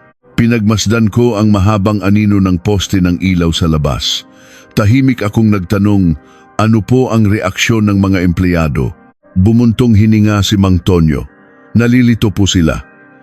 May ilang team leader na nagtanong kung papasok pa ba sila bukas. Sinabi ko pong maghintay na lang ng anunsyo. "Ma'am, kung ganito, titigil po talaga ang pabrika." Sandali akong natahimik at sinabi, "Opo, tama po yun. Iproseso po ninyo bilang pansamantalang shuob, temporary closure, sa mga mangangailangan ng certificate para sa SSS o paghahanap ng trabaho, kayo na po ang pumirma. Ayokong madamay ang mga empleyado dahil kay Marco." Sumagot si Mang Tonyo ng opo. Naramdaman ko sa kanyang boses na naintindihan niya ako. Ayoko nang lumikha pa ng hinanakit. Gusto ko lang isara ang isang kabanata. Alauna ng madaling araw, dumating ang huling truck ng raw materials. Tumayo ako at sinamahan ang inventory staff sa pagsusuri ng bawat kargamento. Mga bakal, metal at mga piyesa, lahat ay may bilang, lot number at pirma. Habang tinitingnan ko ang mga ito, naalala ko ang isang eksena kung saan nakatayo si Marco sa gitna ng pabrika, nakaakbay sa akin at sinasabi sa mga empleyado, "Dahil sa asawa ko kaya ako nandito ngayon." Noon, totoo ang sinabi niya. Ngunit sa kalaunan, ang katotohanan iyon ay natabunan ng kanyang kayabangan at tukso. Pagkatapos kong pirmahan ang huling dokumento, tiningnan ko ang aking telepono. Puro missed calls mula kay Marco, 1, 3, 5 at mga text message. "Nababaliw ka na ba? Kinuha mo talaga lahat? Isabel, sagutin mo ang tawag. Ang ginagawa mo ay paninira." Tiningnan ko ang mga mensahe at pinatay ang telepono. Hindi dahil sa takot, kundi dahil alam kong kung sasagutin ko, susubukan niya akong hilahin pabalik sa papel ng isang matiising asawa gamit ang lahat ng paraan, malambing na boses, galit, pananakot at pagmamakaawa. Hindi ko nahahayaan iyon. Kinabukasan, matindi ang sikat ng araw sa Maynila. Maaga akong gumising at uminom ng isang tasang itim na kape. Mapait, ngunit hindi na ako napangiwi. Naramdaman kong tinatawid ko na ang isang linya, ang pagtigil sa paghihintay ng pagmamahal mula sa iba at pagsisimulang alagaan ang sarili. Bandang 9:00, tumawag si Attorney Reyes. Nakumpirma ko na po sa bangko. Epektibo na ang transaction restriction sa mga account na may kaugnayan sa mga isinumite ninyong dokumento. Kung susubukan ni Mr. Villanueva na mag-withdraw mula sa mga account na konektado sa inisyal na puhunan, magkakaroon ng error sa sistema. Maikli kong sinagot, "Salamat po." Pagkababa ko ng telepono, tumawag naman si Mang Tonyo. Mas apurado ang kanyang boses. "Ma'am, kararating lang po ni Sir Marco sa pabrika. Nagwawala po." Tinawag niya ako at tinanong kung nasaan ang mga makina at mga tao. Nang ipakita ko ang anunsyo ng paghinto ng produksyon, pinunit niya ito. Sandali akong napapikit. Nakikita ko sa isip ko ang eksena. Si Marco na pumapasok sa pabrika at nakikita ang mga bakanteng espasyo kung saan dating nakatayo ang 3 CNC machine, ang mga walang lamang cabinet ng inspection equipment, ang bodega ng raw materials na puro alikabok na lang, at naririnig ang bulungan ng mga empleyado. Para sa isang taong laging naniniwalang siya ang may kapangyarihan, ang mga bakanteng espasyo na iyon ay parang isang sampal. Kalmado pa rin ang boses ko. "Ipakita ninyo po kay Sir Marco ang kopya ng kasunduan at mga inventory document. Sabihin ninyong lahat ay ginawa ayon sa papeles. Kung magwawala siya, humingi po kayo ng tulong sa pulis o sa guwardiya ng Industrial Park." Sumagot si Mang Tonyo ng opo. Naramdaman ko ang pait sa kanyang boses, ngunit hindi na ako makapagtanong pa. Ang pagtitiwala ng walang basehan ay pagpapakamatay. Bago mag-10:00, tumunog ulit ang telepono ko. Isang hindi kilalang numero. Sinagot ko, "Si Miss Isabel Santos po ba ito? Mula po ako sa supplier ng bakal ng Marco Precision. May utang pa po sa amin ang pabrika na 3.2 milyong piso. Dapat noong nakaraang linggo pa binayaran, pero hindi na sila makontak ngayon dahil asawa po kayo ni Mr. Villanueva. Baka po pwede ninyong iparating sa kanya." Huminga ako ng malalim. Inaasahan ko na ito. Nang maputol ang daloy ng pera at huminto ang produksyon, nagsimulang lumutang ang mga utang na parang mga pating. Hindi ako umiwas at sinabi ng malinaw, "Sir, tapos na po ang annulment agreement namin ni Mr. Villanueva at kasalukuyan na pong pinoproseso. Ang utang na iyan ay responsibilidad ng pabrika at ang may-ari nito ay si Mr. Villanueva. Pakikontak na lang po siya ng direkta." Sandaling natahimik ang kabilang linya, pagkatapos ay tumigas ang boses ng lalaki. "Ibig sabihin, tuloy pa ba ang operasyon ng pabrika?" "Sa ngayon po, nakahinto ang produksyon." Narinig ko siyang mahinang nagmura at ibinaba ang telepono. Hindi ko pa naibababa ang telepono, may tumawag na namang ibang numero. At isa pa.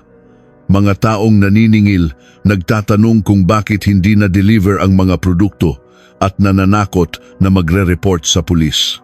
Nakinig ako sandali, pagkatapos ay pinatay ko ulit ang telepono. Hindi para umiwas, kundi dahil alam kong ito ang bagyong kailangang harapin ni Marco at hindi niya ako maaaring gamiting panangga. Pagsapit ng tanghali, nakatanggap ako ng text mula kay Aling Elena, puno ng malalaking letra at exclamation points. "Sinira mo ang buhay ni anak ko, napakasama mong babae. Huwag kang umasang giginhawa ka." Binasa ko at agad binura. Ayoko nang makipagtalo pa. Hahayaan kong ang katotohanan na ang magsalita. Nang hapon, nakatanggap ako ng mensahe mula kay Attorney Reyes. Ayon sa bangko, sinubukan ni Mr. Villanueva na mag-withdraw ngunit tinanggihan ng sistema. Labis daw po siyang nagagalit ngayon. Ibinaba ko ang telepono at tumingin sa labas. Maliwanag ang sikat ng araw, kakaiba, ngunit hindi ako natuwa sa balitang nagagalit siya. Naisip ko lang na ito ay isang hindi maiiwasang resulta. Kung ano ang itinanim, iyon din ang aanihin. Nagtanim si Marco ng kataksilan at paghamak, kaya oras na para anihin niya ang kahungkagan at kawalan ng kontrol. Nang gabing iyon, nakipagkita ako kay Attorney Reyes sa isang maliit na cafe sa Makati para pirmahan ang mga karagdagang dokumento para sa korte. May mahinang tugtog sa cafe at ang mga tao ay masayang pumapasok at lumalabas. Habang nakaupo sa gitna nila, naramdaman kong para akong nabuhay muli. Hindi dahil nawala ang sakit, kundi dahil hindi na ako nakakulong sa isang bahay na puno ng mga taong minamaliit ako. Inilapag ni Attorney Reyes ang isang tumpok ng papel. Bukas, pupunta kayo ni Mr. Villanueva sa korte para tapusin ang proseso. Ihanda ninyo ang inyong sarili. Maaaring gumawa siya ng eksena. Tumango ako. Pupunta ako. Gusto ko nang matapos ito. Tiningnan ako ng abogado at sinabi ng mahinahon, ang pagtatapos ay hindi isang kabiguan, Miss Isabel. Ang pagtatapos ay pagliligtas sa sarili. Hindi ako sumagot at humigop ng kape. Sa likod ng pait, may isang mabangong lasa. Tulad ng buhay, kailangan munang maranasan ng pait bago malasahan ng bango. Nang umagang iyon, napakaaga kong gumising. Walang alarm, walang tumawag. Kusang nagising ang katawan ko na parang handa para sa isang mahalagang sandali. Matagal akong tumayo sa harap ng salamin. Hindi para mag-ayos ng bongga, kundi para itali ng maayos ang buhok at pumili ng puting blusa at madilim na pantalon. Gusto kong magmukhang simple. Isang taong tatapos lang ng isang proseso. Rush hour sa Maynila. Ang ingay ng mga sasakyan, busina at mga tao ay naghahalo sa ilalim ng sikat ng araw. Habang nakaupo sa kotse at pinapanood ang mga tao, naramdaman kong kumakalma ang isip ko. Ang 5 taon kong pagsasama ay matutunaw din sa agos na iyon. Walang makakaalala, walang magmamalasakit. Ako lang ang kailangang maglakad sa daang iyon. Pagdating ko sa family court, naroon na si Marco. Wala si Mika. Medyo nagulat ako, pero agad kong naintindihan. Marahil, sa gitna ng kaguluhan, pinili ni Mika na umatras muna. Nakasandal si Marco sa pader. Lukot ang kanyang polo, baluktot ang kwelyo at payat ang mukha. Wala na ang kumpiyansa ng isang boss o ang mapanghamak na ngiti. Nang makita niya ako, itinaas niya ang kanyang ulo.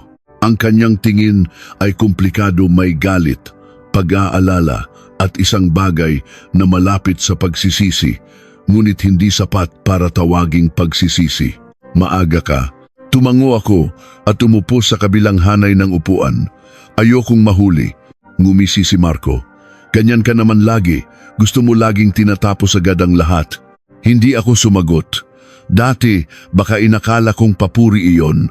Pero ngayon, naiintindihan ko na sa kanyang pananaw. Ang pagtatapos ay nangangahulugang hindi pagkonsidera sa damdamin ng iba. Dumating din sina Don Ricardo at Aling Elena. Pagpasok pa lang, hinanap ako ng tingin ni Aling Elena at nanlisik ang mga mata. Matalim na parang karayom. Mas mabagal maglakad si Don Ricardo at mabigat ang kanyang mukha. Walang nagbatian, mabigat ang hangin. Tinawag ng clerk ang aming pangalan. Tumayo ako, inayos ang aking likod at sumunod. Sumunod si Marco na may mabibigat na hakbang. Sa isang maliit na silid, may lumang mesa at mga upuan. Sa itaas, may mabagal na umiikot na ceiling fan. Sa mesa, may makapal na folder. Ang lahat ay maayos, organisado at walang emosyon. Tiningnan kami ng clerk at nagtanong sa isang walang emosyong boses, kayo bang dalawa ay kusang loob na sumasang-ayon sa annulment ng walang pilitan? Agad akong sumagot, Opo, medyo huli si Marco. Opo, tumango ang clerk at binuklat ang mga papel tungkol sa mga ari-arian. Nakasaad dito na may hiwalay na kasunduan ang magkabilang panig at hindi nahihilingin ang interbensyon ng korte. Opo, tama po, sabi ko. Kinagat ni Marco ang kanyang labi at tumango. Sinubukang sumingit ni Aling Elena mula sa labas. Teka, yung pabrika.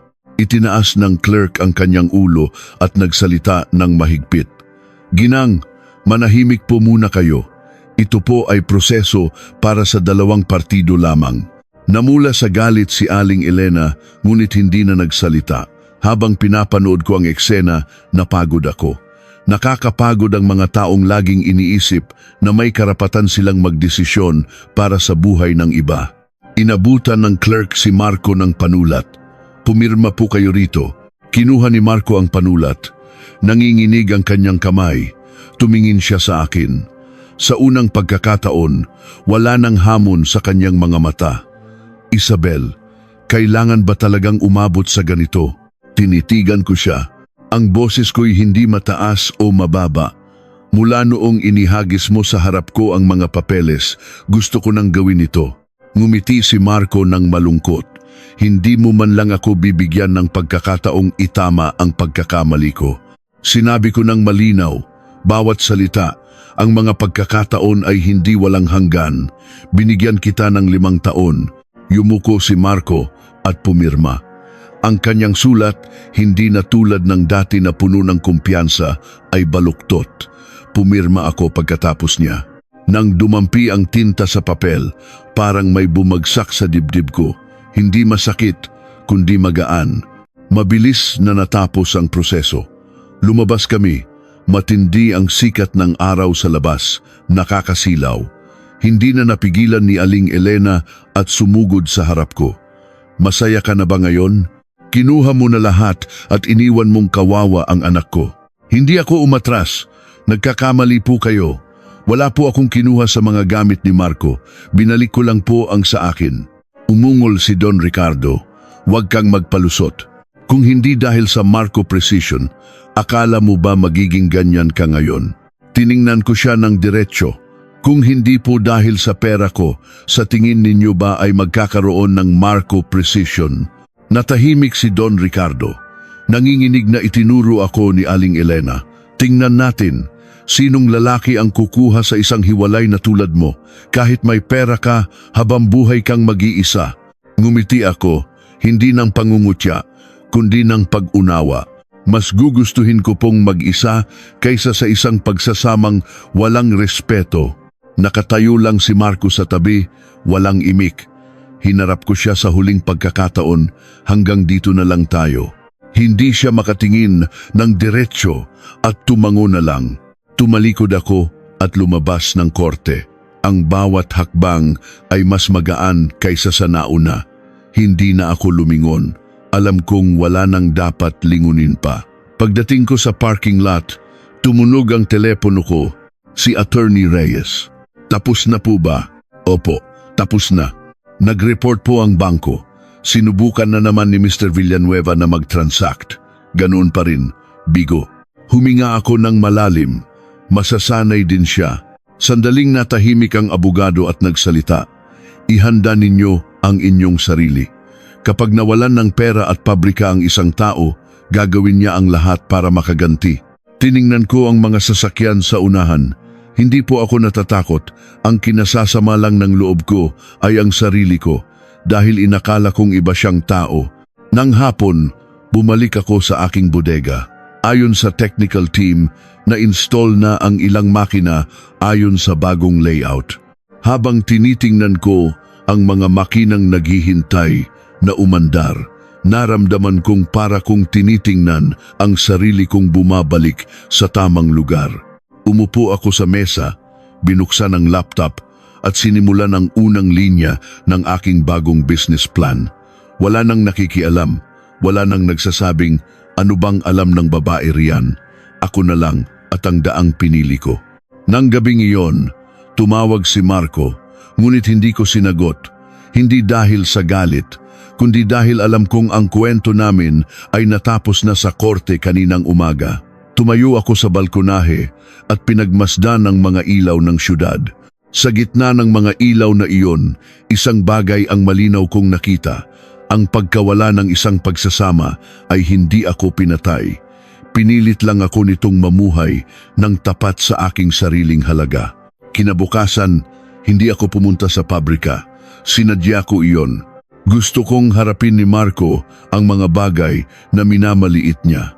Nasa isang pansamantalang opisina ako sa isang maliit na gusali sa Makati na inayos ni Attorney Reyes. Doon, inasikaso ko ang mga papeles. Simple lang ang mesa, may isang maliit na halaman at ilang folder. Habang nakaupo roon at tinitingnan ang aking abalang schedule, naramdaman kong kumakalma ang isip ko.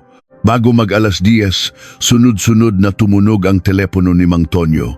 Nang tumawag siya sa akin, apurado at hinihingal ang kanyang boses. Ma'am Isabel, nandito po si Sir Marco sa pabrika. Kalmado pa rin ang boses ko. Ano po ang sinabi niya? Lumingon si Mang Tonyo. Nagwawala po. Pagpasok niya, sumisigaw, nasaan ang mga makina? Sinong nagsabing magpahinga kayo? Tapos, nilibot niya ang pabrika at namutla nang makita ang mga bakanting espasyo. Napapikit ako. Nakikita ko ang eksena. Ang bukas na pinto ng pabrika, ang sikat ng araw sa sahig, ang mga bakanting espasyo. Para sa isang lalaking laging naniniwalang siya ang boss, ang pakiramdam ay parang tinanggalan siya ng karapatan sa sarili niyang teritoryo. Nagpatuloy si Mang Tonyo, bumaba ang boses na parang natatakot na may makarinig. Ma'am, hindi lang po yun. Kaninang umaga, dumating ang ilang supplier sa gate. Naniningil, hinaharangan nila ang pasukan. Iminulat ko ang aking mga mata. Ilan po sila? Mga 10 po. Mga supplier ng bakal, raw materials at pintura. Kung hindi raw magbabayad, ire-report nila sa pulis o kukunin ang mga gamit sa pabrika bilang kabayaran. Huminga ako ng malalim. Inaasahan ko na ito. Nang maputol ang daloy ng pera at huminto ang produksyon, lumabas ang mga utang na parang mga pating mula sa dilim. At ang una nilang kinakagat ay ang taong nakapangalan sa mga dokumento si Marco. Maikli kong sinabi, hayaan ninyo silang kausapin si Sir Marco. Huwag kayong makipagtalo. Kung may kailangan silang legal na kumpirmasyon, sabihin ninyong tumawag sila sa abogado. Sumagot si Mang Tonyo ng opo at ibinaba ang telepono. 15 minuto ang lumipas, tumunog ang telepono ko. Numero ni Marco. Pinagmasdan ko muna ito. Ayoko sanang sagutin, pero naisip kong baka isang salita lang mula sa kanya ay sapat na para tapusin ang lahat. Hello, pagkarinig pa lang ng boses ko, sumabog na ang boses ni Marco. Isabel, anong ginagawa mo? Kinuha mo ang mga makina, ang raw materials at pinlock mo pa ang mga account. Gusto mo ba akong mamatay? Hindi ako agad sumagot. Hinayaan ko siyang pakinggan ang sarili niyang sigaw. Sa sigaw na iyon, wala ng pagmamahal o pagsisisi, kundi takot lamang sa pagkawala ng kapangyarihan. Dahan-dahan kong sinabi ko na sayo, binabawi ko lang ang sa akin. Umunggol si Marco. Sayo? Sa loob ng 5 taon, nabuhay ka dahil sa pabrika ko, tapos ngayon puputulin mo ang ikinabubuhay ko? Tahimik akong napangiti. Nabuhay ako dahil sayo? Nakalimutan mo na ba kung sino ang unang nag-invest sa pabrika? Natahimik sandali si Marco, pagkatapos ay lumambot ang kanyang boses na parang isang taong kumakatok at na lamang may tao sa loob kaya't nagmakaawa. Isabel, kumalma ka. Pwede pa nating pag-usapan to. Ibibigay ko lahat ng gusto mo. Huwag mo lang gawin to. Diretso kong sinagot ng malamig. Noong inihagis mo sa harap ko ang mga papeles, nag-usap ba tayo? Natahimik si Marco. Narinig ko ang kanyang mabibigat na paghinga. Hindi. Nagalit lang ako noon. Hindi ko alam na aabot sa ganito. Hindi mo alam dahil inakala mong iiyak ako at magmamakaawa. Pero hindi ko nagagawin yun. Narinig ko ang ingay sa kabilang linya. May sumisigaw ng, bayaran mo ang utang mo. Naisip kong napapaligiran na siya ng mga supplier sa gate ng pabrika. Bumaba ang kanyang boses, halos nagmamakaawa.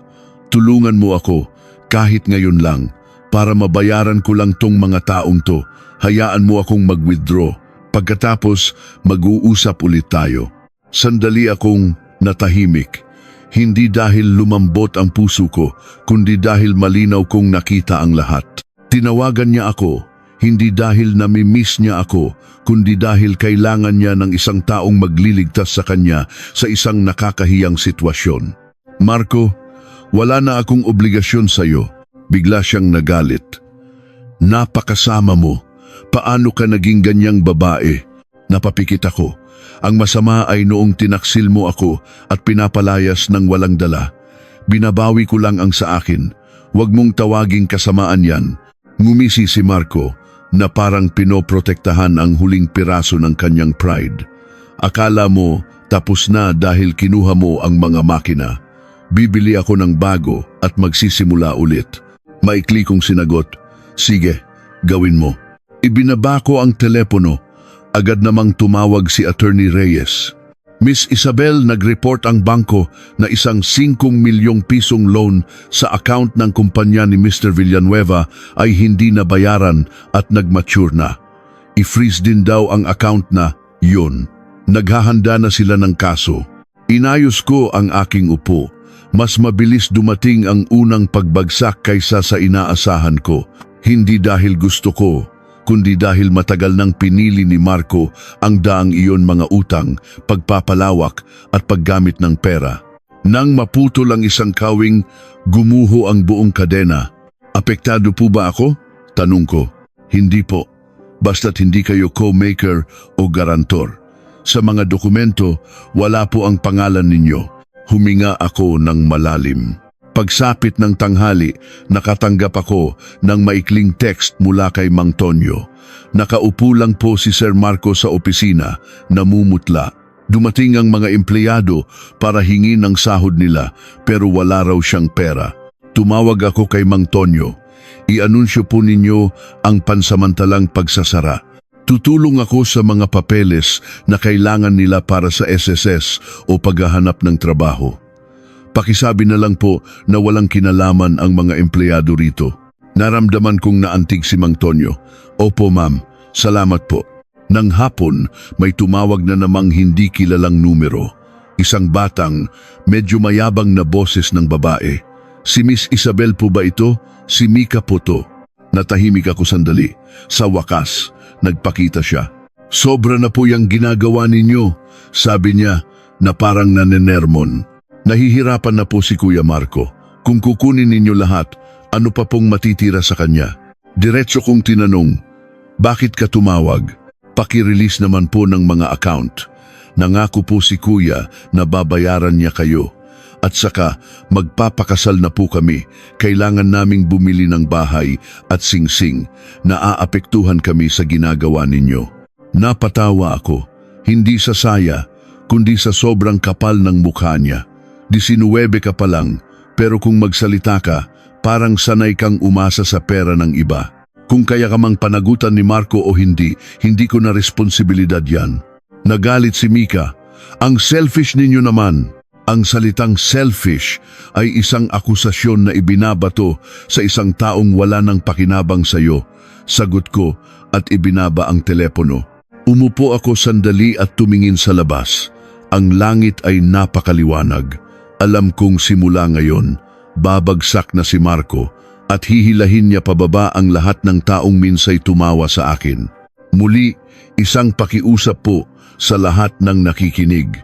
Paki-like at subscribe po para suportahan ang aking kwento. Salamat po. Nang gabi, nakatanggap ako ng maikling text mula kay Marco. Isabel, nagkamali ako. Hindi natinag ang puso ko. Nagkamali man siya o hindi, huli na ang lahat. Hindi kayang ibalik ng isang paumanhin ang isang buhay na winasak mo mismo. 2 araw ang lumipas. Habang inaayos ko ang mga makina sa bago kong pabrika, nakatanggap ako ng mensahe mula kay Attorney Reyes. Papunta po si Mr. Villanueva sa bangko. Binasa ko, ngunit hindi na nagtanong. Alam kong ang isang taong desperado ay unang tatakbo kung saan sa tingin niya ay may pera. 10 minuto ang lumipas. Tumawag si Mang Tonyo. Ma'am Isabel, pumunta si Sir Marco sa bangko. Sabi niya, babayaran niya ang mga supplier pero hindi raw siya makapag-withdraw. Narinig ko po siyang sumisigaw sa telepono. Sumagot ako ng mahinang opo, pero sa totoo lang, ito ang huling resulta ng 1 taon ng mga pangyayari. Kasabay nito, sunod-sunod na tumunog ang telepono ko. Numero ni Marco. Sinagot ko. Isabel! Sigaw niya. Anong ginawa mo sa mga account ko? Wala akong ma-withdraw kahit 1 sentimo. Kalmado ako. Sinabi ko nang i-check mo. Diba? Chiinek ko na nga, may mga tao sa labas ng pabrika naniningil. Gusto mo ba akong mapahiya sa buong industrial park? Diretso kong tinanong. Noong inihagis mo sa harap ko ang mga papeles, inisip mo ba kung paano ako mapapahiya? Natahimik siya. Iba yun. Hindi. Ang pagkakaiba lang, ngayon, ikaw ang nasa alanganin. Narinig ko ang kanyang mabibigat na paghinga. Pagkatapos, nagbago ang kanyang boses, isang tunong halos hindi niya ginamit sa akin ang pagmamakaawa. Isabel, pakiusap, hayaan mo lang akong mag-withdraw. Babayaran ko lang sila, tapos mag-uusap ulit tayo. Gagawa ako ng kasulatan. Tiningnan ko ang mga papeles sa mesa. Marco, pumirma ka na sa lahat. Parang binuhusan siya ng malamig na tubig. Anong pinirmahan ko? Pinirmahan mo ang annulment agreement ko, ang mga inventory document at isang kasulatan tungkol sa mga pondo ng kumpanya na hindi mo binasa. Sumigaw si Marco. Anong sinasabi mo? Noong nasa korte tayo, kausap mo si Mika sa telepono habang pumipirma. Akala mo, simpleng proseso lang yon. Pero may kasama yung isang kumpirmasyon na ibabalik mo ang perang ginamit mo mula sa conjugal account para punan ang mga nawawalang pondo na galing sa hiwalay kong ari-arian. Nasa bangko ang digital signature mo. Natahimik ang kabilang linya. Narinig ko ang lahat ng ingay sa paligid niya. Nautal si Marco. Hindi. Wala akong pinirmahang ganyan. Pumirma ka. At noong mga oras na yun, si Mika lang ang nasa isip mo. May narinig akong click na parang may umagaw ng telepono sa kanya. Pagkatapos ay sumabog ulit ang boses ni Marco, hindi na pasigaw kundi gumuho. Isabel, nilinlang mo ako. Huminga ako nang malalim. Hindi kita nilinlang. Ibinigay ko ang mga papeles at ikaw mismo ang pumirma. Ang naglinlang sa'yo ay ang sarili mong kapabayaan. Napatawa si Marco nang mapakla. Nagmamadali lang ako noon. Pinutol ko siya para mamili ng singsing. Hindi na siya nagsalita. Ibinaba ko ang telepono. Alam kong nasa bangko siya, kaharap ang isang katotohanang hindi niya kayang baluktutin. Ang kanyang pirma ang naging martilyo na pumukpok sa sarili niyang kamay. Nang hapong iyon, ipinaalam ni Attorney Reyes na nagmature na ang 5 milyong pisong utang ni Marco at magsasampa na ng kaso ang bangko. Binasa ko, ngunit hindi na tinag. Matagal ko nang pinutol ang lahat ng koneksyon. Nag-text ulit si Mang Tonyo. Nag-iipon po ang mga empleyado sa labas ng opisina, hinihingi ang sahod. Nagtatago si Sir Marco sa loob. Tumawag ako sa kanya. Pakibigay po sa akin ang listahan ng mga empleyadong pinaka-nangangailangan. Magbibigay ako ng kaunting tulong sa bawat isa. Pakisabi na lang po na ito ay tulong dahil sa pinagsamahan, hindi legal na obligasyon. Naramdaman kong naiiyak si Mang Tonyo. Opo ma'am, napakabuti ninyo, hindi siya karapat-dapat. Nang gabi, nakatanggap ako ng mahabang text mula kay Marco. Walang malalaking letra, walang mura. Isabel, nagkamali talaga ako. Hindi ko alam na aabot sa ganito. Hinahabol ako ng mga pinagkakautangan at naka-freeze ang mga account. Pati personal kong pera, hindi ko makuha. Galit na rin si Mika. Hindi ko na alam ang gagawin. Pwede ba tayong magkita? Binasa ko, ngunit hindi agad sumagot. Lumabas ako sa balkonahe at pinagmasdan ng mga ilaw ng gabi. Naalala ko ang araw na ikinasal kami. Akala ko, pinili ko ang isang lalaking may paninindigan. Ngunit ang paninindigang walang moralidad ay ambisyon lang. At ang ambisyong walang kontrol ay sinusunog ang sarili nitong may-ari. Maya-maya, isang linya lang ang nireply ko. Panagutan mo ang mga pinirmahan mo at mga ginawa mo. Iyon lang. Alam kong masasaktan siya, pero minsan, ang sakit ang tanging paraan para magising ang isang tao. Hating gabi, tumawag si Attorney Reyes. Miss Isabel, posibleng mag-countersue si Mr. Villanueva dahil sa pagkalugi ng pabrika. Agad akong sumagot, ihanda po ninyo lahat ng ebidensya, ang pinagmulan ng puhunan, mga hiwalay na ari-arian, inventory documents at mga pirma. Sapat na yan. Opo, huwag kayong mag-alala. Ibinaba ko ang telepono, umupo, at binuksan ang file ng bago kong business plan. Sa screen, puro numero, malinaw at malamig. Ngunit sa isip ko, sa unang pagkakataon, ang mga numerong iyon ay may kahulugang kalayaan. 3 araw pagkatapos ng tawag sa bangko, mas mabilis ang mga pangyayari kaysa sa inaasahan ko.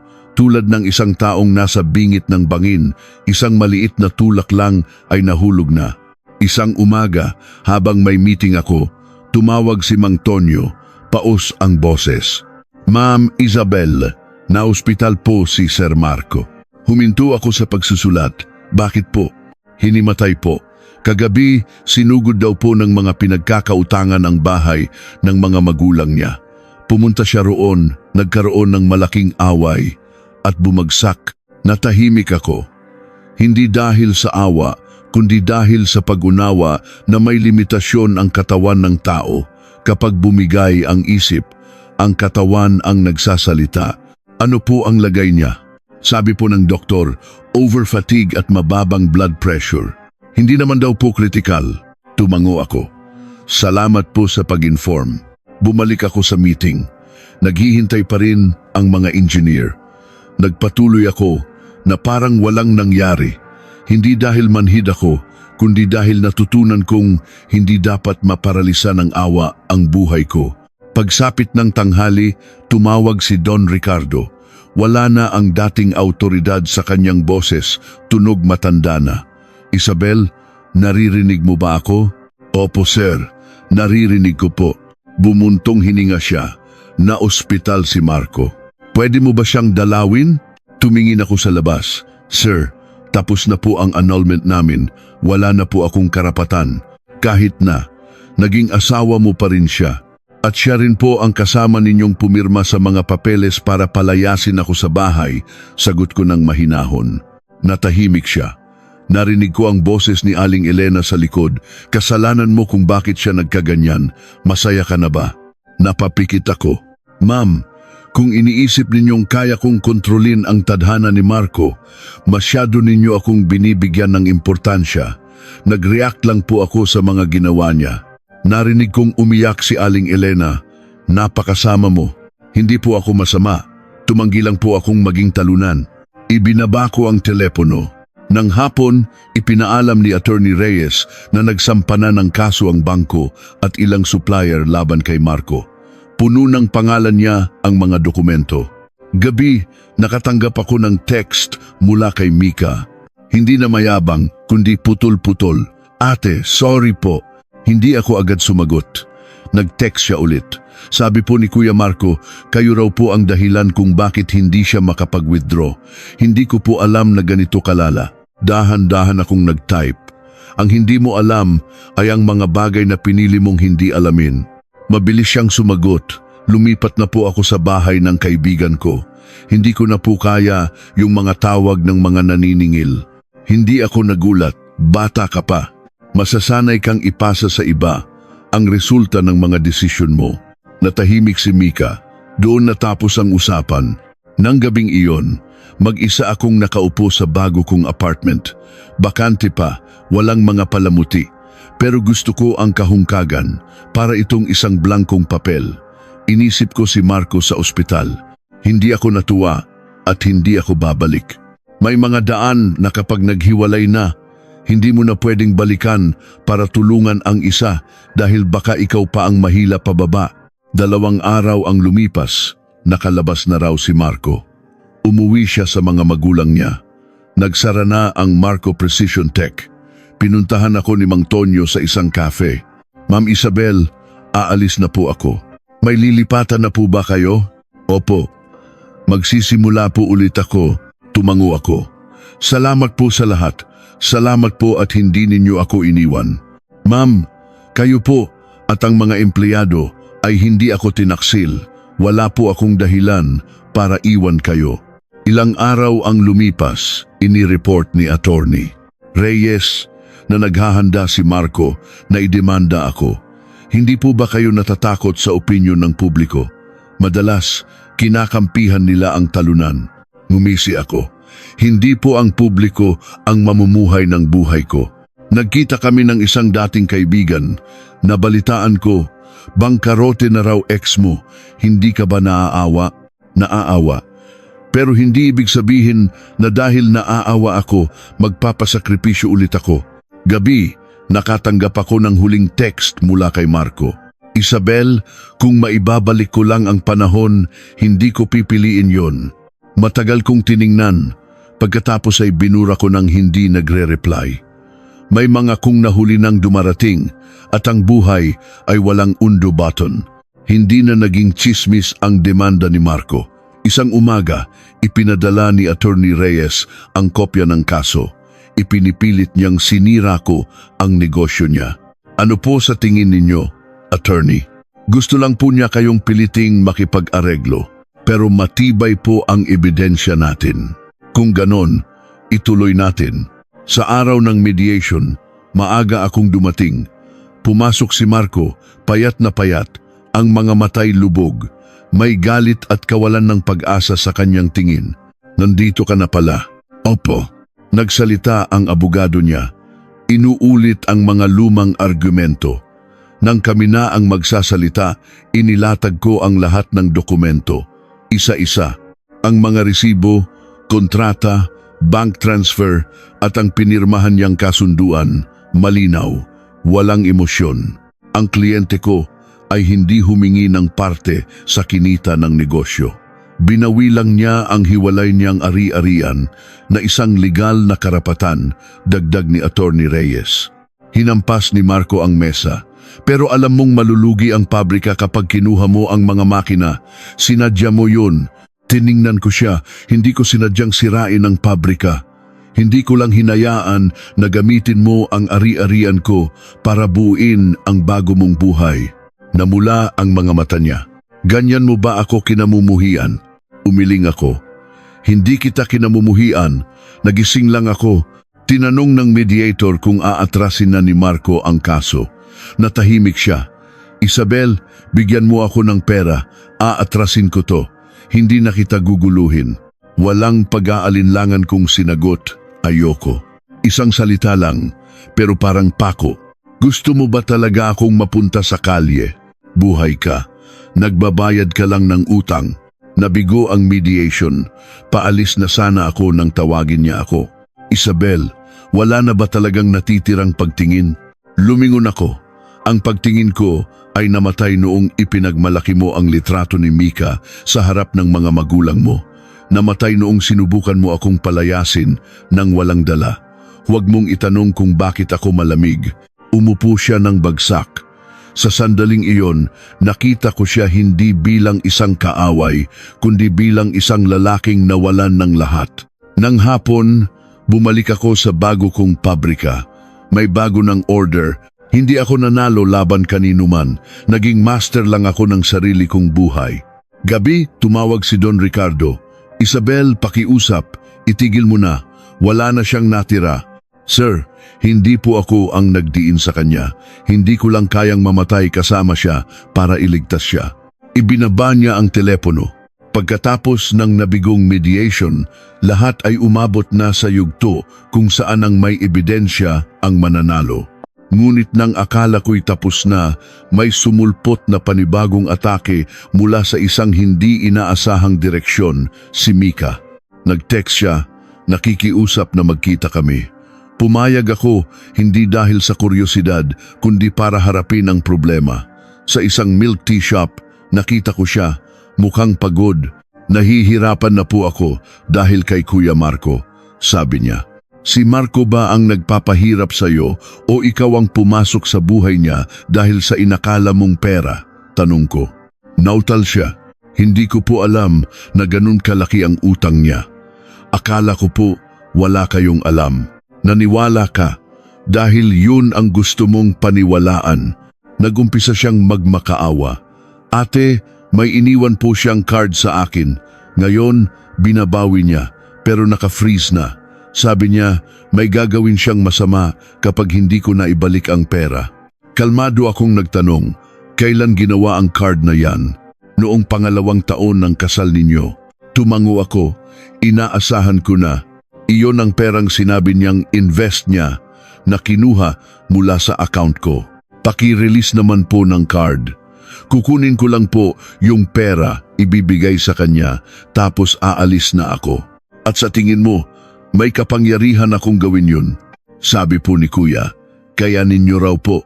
Mika, naka-freeze ang card na yan dahil ang pondo ay konektado sa hiwalay kong ari-arian. Pinipigilan ko ang ilegal na paglilipat ng pera, hindi ako naghihiganti. Umiyak siya, pero hindi ko po alam. Ang hindi mo pagkaalam ay hindi nag-aalis ng kasalanan mo. Biglang tumalim ang kanyang boses. Kung may mangyari kay Kuya, kaya niyo po bang panagutan? Huwag mong gamitin ang buhay ng iba para takutin ako. Ang nagtulak sa kanya sa bingit ay siya mismo at mga taong tulad mo. Nanginginig siyang nagsalita, buntis po ako. Natigilan ako, hindi dahil sa awa sa kanya, kundi sa batang ipapanganak sa gitna ng gulo. Sigurado ka? Tumango siya, umiiyak. Kaka-check ko lang po. Sinabi ko kay Kuya, pero sabi niya, hindi niya kayang panagutan. Nakaramdam ako ng kirot. Tiningnan ko siya, ang babaeng minsay mayabang na tumawag sa akin. Pero nakita ko rin ang isang 19 anyos na dalagang unang beses na nakaranas na ang pera ay hindi kalasag. Hindi ko i-release ang card. Pero ipapadala ko sa abogado ko ang listahan ng mga medical support na pwede mong lapitan. Panagutan mo ang desisyon mo, pero walang kasalanan ang bata. Ate, yun lang po? Oh, hindi ko aakuin ang buhay mo. Tuturuan lang kita kung paano iligtas ang sarili mo. Huminga siya ng malalim. Ituloy mo ang pag-aaral mo, Mika. Huwag kang umasa sa iba. Lumabas ako ng shop. Umulan ng malakas. Nakaramdam ako ng gaan. Hindi ako naghiganti. Pinutol ko lang ang isang paulit-ulit na siklo ang siklo kung saan kailangang magsakripisyo ng isang babae para sa kapayapaan ng iba. Araw ng paglilitis. Maaga akong dumating. Dumating si Marco, huli, ibang tao na. Payat, walang buhay ang mga mata. Puno ng pagod. Tinawag ang aming kaso. Inilatag ng abogado niya ang mga argumento. Inilatag ni Attorney Reyes ang mga ebidensya. Simple, malinaw. Tinanong ako ng hukom, kinuha mo ba ang parte mo sa kinita ng negosyo? Hindi po. Nagdemanda ka ba? Hindi po. Ano ang basehan mo sa pagbawi ng ari-arian, hiwalay na ari-arian at ang pinirmahan niyang kasunduan? Sumigaw si Marco, pero alam niyang malulugi ang pabrika. May ebidensya ka ba na may obligasyon siyang ipagpatuloy ang paggamit ng hiwalay niyang ari-arian para sa negosyo mo kahit hiwalay na kayo? Tanong ng hukom. Natahimik si Marco. Mabilis natapos ang paglilitis. Ibinasura ng hukom ang kaso ni Marco at kinilala ang karapatan kong bawiin ang sa akin, pukpok ng martilyo. Tapos, sa labas, tinawag niya ako, Isabel. Ano? Talo ako. Tumango ako. Oo. Ngumiti siya ng mapait. Pahiram naman ng pera. Babayaran ko. Matagal ko siyang tiningnan. Ang lalaking minsan kong minahal. Hindi. Napapikit siya. Parang hindi mo na ako kilala. Wala na tayong dapat pangmalaman sa isa't isa. Tumalikod ako. Walang bigat. Isang pinto lang na nagsara. Nang hapon, bumalik ako sa bago kong pabrika. May bagong order. Nag-text si Mika. Itutuloy ko po ang pagbubuntis. Ako na po ang bahala. Nireplyan ko. Sana maging matatag ka. Iyon lang. Gabi, tumayo ako sa balkonahe. Naalala ko ang mga nakalipas na buwan, ang aking katangahan, ang aking maling tiwala. Pero hindi ako nagsisi. Kung walang lamat, hindi ko matututunang tumayo. Kinabukasan, natanggap ko ang final notice. Itinago ko sa isang kahon. Binuksan ko ang laptop at sinimulan ang aking 3-year plan. Idinagdag ko ang isang linya. Huwag kailanman paghaluin ang hiwalay na ari-arian at emosyon. Napangiti ako. Ang buhay ay hindi laging nagbibigay ng gantimpala sa mababait, ngunit palagi itong nagbibigay ng gantimpala sa mga marunong maglagay ng hangganan. Nagbayad ako ng mahal, ngunit sulit ang aral na natutunan. Isang buwan pagkatapos ng paglilitis, nakatayo ako sa harap ng bago kong pabrika, tinitingnan ang bagong karatula. Ang dating pabrika ni Marco ay sarado na. Hindi ako pumunta. Ayokong tingnan ang pagbagsak bilang isang tagumpay. Nabalitaan kong nagtatrabaho na raw si Marco bilang delivery rider. Si Mika naman ay bumalik sa probinsya at nagtatrabaho habang nag-aaral. Hindi ako masaya o malungkot. Naisip ko lang na patas ang buhay. Kung ano ang itinanim, iyon ang aanihin. Araw-araw, maaga akong pumapasok sa pabrika. Tinitingnan ang mga makina, kinakausap ang mga empleyado. Ang mga bagay na minsan kong minamaliit, ang pagiging maingat, masipag at matiyaga ay sila na ngayong pundasyon ng aking pagtayo. Isang hapon, tiningnan ko ang unang kontrata ng bago kong pabrika. Naalala ko ang gabing inihagis ni Marco ang mga papeles. Hindi ako umiyak noon dahil alam kong kung iiyak ako, iisipin nilang mahina ako. At kapag inakala nilang mahina ako, mas marami pa silang kukunin. Minsan, ako ang babaeng ibinuhos ang lahat para sa pangarap ng asawa. Akala ko pagmamahal iyon. Ngunit ang pagmamahal na isang tao lang ang pumapasan ay nagiging isang bitag. Ang ginawa ko ay hindi paghihiganti. Kinalas ko lang ang bitag na nakasabit sa leeg ko.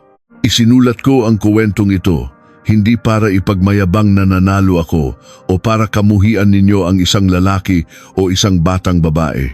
Isinulat ko ito para sa lahat ng babaeng nasa anino na iniisip na ang pagsasakripisyo ay ang tanging paraan, hindi ang pagtindig para sa sarili, ang pagbawi sa kung ano ang sa inyo. Iyon ang tunay na simula ng isang buhay.